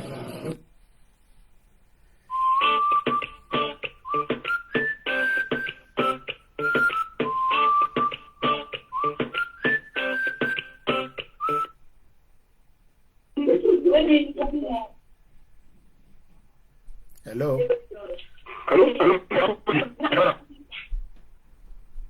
Ṣé wọn pa wà lórí program? Okay. Mo rí pé wà lórí live but mo bí pé ṣé kò tí sáyé láti bá yín sọ̀rọ̀. Ẹ dá sí ní kíákíá. Ẹ̀sán tẹ̀fẹ́ sọ ní kíá. Ẹ̀sán tẹ̀fẹ́ sọ à ń gbọ́ yín. Okay. Ṣẹ́rí mọ̀kọ́tẹ́ ìgbẹ́ sọ̀tà ní pé ṣẹ́rí àwọn tó bá mọ àwọn tó bá mọ ó yẹ kẹ́yìn kan sọ bóyá kẹ́ try kẹ́ sọ lórí program ẹ tètè máa raise wọ́n ní pé àwọn tó bá mọ Tinubu báyìí ti máa sọ fún pé àwọn nǹkan tó bá máa wúlò ní tó bá máa wọ́n mọ̀ kó máa wúlò nílẹ̀ Yorùbá ó lè tẹ̀ máa kó wọn kó l'Àbújá because nǹkan tó bá ṣẹlẹ̀ nǹkan tó bá ṣẹ̀ yìí kò ní easy fún òun náà tó bá máa rí gọ́ọ̀dẹ̀ jẹ̀ bọ́ àwọn ń pa àwọn ẹ̀bí tálẹ̀ bóyá kẹ́ sọ lórí program wa. àwọn tó máa pé àwọn nǹkan tó máa mọ̀ pé ó máa wúlò nílẹ̀ Yorùbá kó lè tẹ̀ máa pàtó kó l'Àbújá ó yìí ìjàmbá ọ̀tọ́ mi kọ̀ọ̀kan sọ nìyẹn. ẹ ṣe gan ni bàbá rẹ̀ tó fẹ́ pè náà this program ends in 27 minutes 3 hours náà ni +44 74 044 05917 tí bá ní kí n máa play video ti bí yẹn lọ lẹ́ǹkan ti again a máa mórí fọ́ wa but wọ́n sọ fún wa ní wọ́n ní nìyẹn wọ́n gbọ́ Yorùbá fi wọ́n sílẹ̀ we were warned that bàbá yìí Jagaban yìí lóòótọ́ ó jáde ọmọ Yorùbá lòun sọ gbogbo ẹ̀ fi Yorùbá ṣàfipàtàn ṣe gbogbo ẹ̀ but máa ń sàn kankan fún wa àti gbàgbé ni ń bọ̀ mo kí gbogbo wa lẹ́ǹkan sí mo kí gbogbo wa kí ló sọ. Religious Islamic element in the Yoruba ethnic group to use them to destabilize that mighty people who have built empires like Oyo and other places long before anything. But they are looking for some weak elements. Like Tinubu is a weak element. People think he's powerful, but he's Why is Tinubu a weak element? Because the whole thing is getting a little bit confusing. I'm trying to tell you that the situation in Northern Ireland is still complex, even after the Good Friday Agreement. Why are we now trying to keep something that is so complex like Nigeria that needs to be dissected, allowed to free itself, but they are just so adamant? And that is the reason why they want to keep one Nigeria. One Nigeria is not for us. One Nigeria is not good for us. One Nigeria should be allowed to dissolve itself. The cries, the pain will continue if we remain one Nigeria. So let me appreciate our people that have been with me for 2.5 hours. It's not easy buying data, watching me, and contributing. So Kamawa, so let me just appreciate you, and then I can end this program because Ofema Mori for me more understand, because she Tinubu she wo she gbogbo tan so yi she tó bá tẹ̀ rí ní spiritual realm tó de differ fún wọn, but he can see it himself. Tinubu is not new lórí ọ̀rọ̀ pé kí Nàìjíríà kó dàwó. Ó sọ fún rẹ̀ mo sọ fún yín bàbá Ìjẹ̀bú lélẹ̀. Bàbá Ìjẹ̀bú, the lottery cars of Nigeria feels honor and glad that kí ni Délé Momodu nìyẹn o. Àwọn èèyàn tẹ̀ ṣe bí bàtẹ́ pé wọ́n mọ̀ pé nǹkan ṣẹlẹ̀. Bàbá Ìjẹ̀bú is highly honored and glad that the First Lady Olúrẹ̀mí Tinubu accepted to personally declare open the extraordinary medical heaven in Lagos.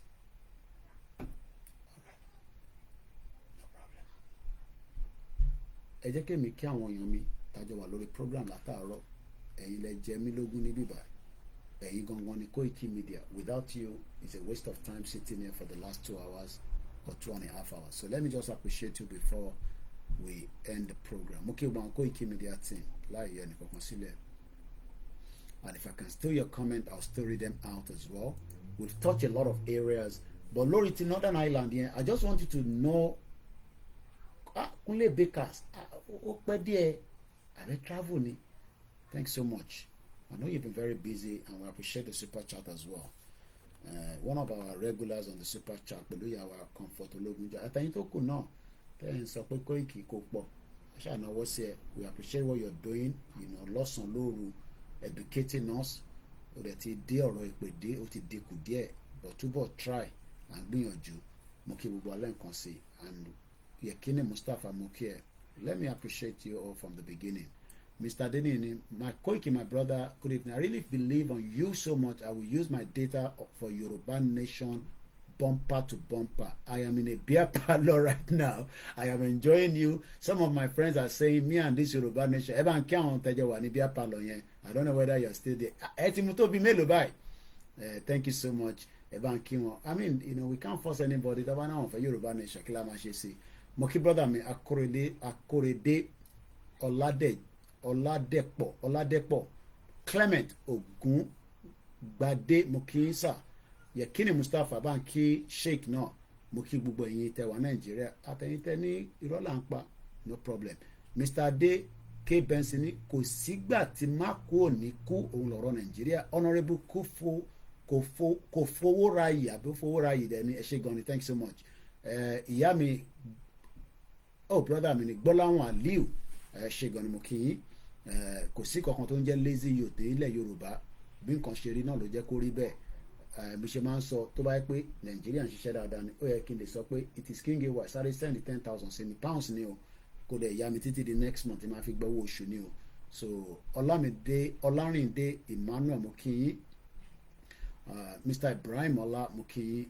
Àwọn tó ṣì wà lórí Facebook nìyẹn so ẹ jẹ́ ká lọ sí platform wa tó kù náà mo kí gbogbo àwọn medias wa mo kí ẹ̀yin tẹ́ wà lórí Instagram ẹ̀yin tẹ́ máa tún wò náà mo ń kí yín sílẹ̀ ẹ̀yin silent listener àìtí gba country o ẹ má kí àwọn wálé àlè wọn ló ṣe program lórí ẹni tó rí ń ta ẹni kó padà lọ sí country kó yẹ pa pound sterling ló ń sọ fẹ́yìn pé òun ti gba country who is fooling who so gbogbo àwọn yẹn irrelevant people ni wọn they are irrelevant people so ẹ jẹ́ n kí àwọn tèmi tó wà lórí Koikimedia Odùduwà so ká tó wá kí àwọn tó wà lórí YouTube we will continue again tomorrow.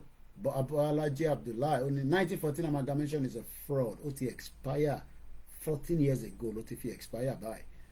Mr. Sunday Mukinsa Koiki, I love your slogan, bomb bastard. I like it, Mr. Sunday. Wọ́n ní Koiki, sórí bomb bastard yẹn, má yẹ kó kúrò lẹ́nu ẹ̀, bomb bastard ni wọ́n lóòótọ́. Mo kí Mr. Matthias Olúgbénga Adéríbigbé.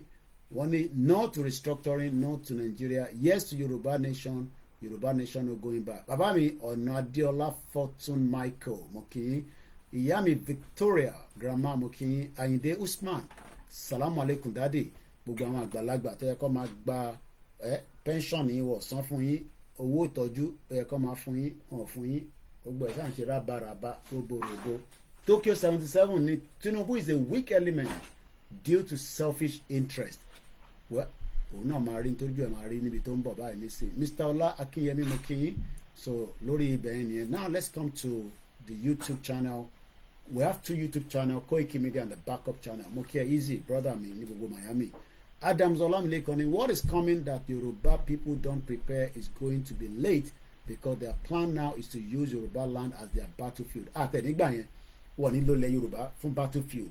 The battlefield must go across every part of Nigeria. So tó bá ti di pọ́fẹ́ lò fún battlefield, we will flush them out. So we will monitor things, and I can assure you that we are going to monitor things. Tó bá fẹ́ protest, only protest, but they're not going to use it as the battlefield. So bí ẹ ṣe jẹ́ nìyẹn. Let's go further. Mo kí bàbá wa Tíó ìrọ̀ yeah, Mr. Ṣẹ́gun Yovo ó tó jẹ́ mẹ́ta Ọmọbọ́lájí Abdullahi mo kí àwọn tó wà lórí mix ella Aláwọ̀ Bàbá Ògúnmọ́lá Abíọ́dún and the rest of you as well. Ìyàwó Comfort Ológunjà bẹ́ẹ̀ ni bàbá fàtà yẹn bí a èmi ló ń bá sọ̀rọ̀ bí a kò dẹ̀ ń ṣe mi but like I said ẹ bá wá sórí platform ẹ má taba especially taba wà very hot ẹ má tó add kankan tó lè máa fún wa ní I mean, we love feedback, but we don't want anybody to come and contradict what we are saying here. Ìyá Bólúwatifẹ́ mo kí àwọn Yorùbá World Media. Ìyá Ọlájírè Kókà mo kí Tóbi Ìwàlóye. Thanks so much. Mo kí brother wa Fatai Aziz. Ìdòwú Ẹniafẹ́ mo kí ìyá wa Sherifat. Bàbá wa Adélẹ́yẹ Táíwò. And I think that's Babawa Oyeronke Olaniyan, okay, sir. Mr. Wale Ikujimi, Adams Olamilekon. We were unable to get to the Twitter space. Thanks so much, all the people that joined me, about 67 of you. And I know there's some anonymous there because they're thinking maybe since Koiki doesn't agree with them, we respect everybody as long as you respect my platform. So that's the most important thing. And as I'm going to be leaving now, let me appreciate everyone that have joined us and those that will be watching the program. All I will say is Nigeria is in trouble and we need to get the hell out before it is too late. Koma Deba Lojiji. Mr. Perry, Rahim Abbas. Yeah, finished now. Yawa Comfort Ologunja. I cannot stop appreciating you and the rest of you as well. Sanjo Beauty.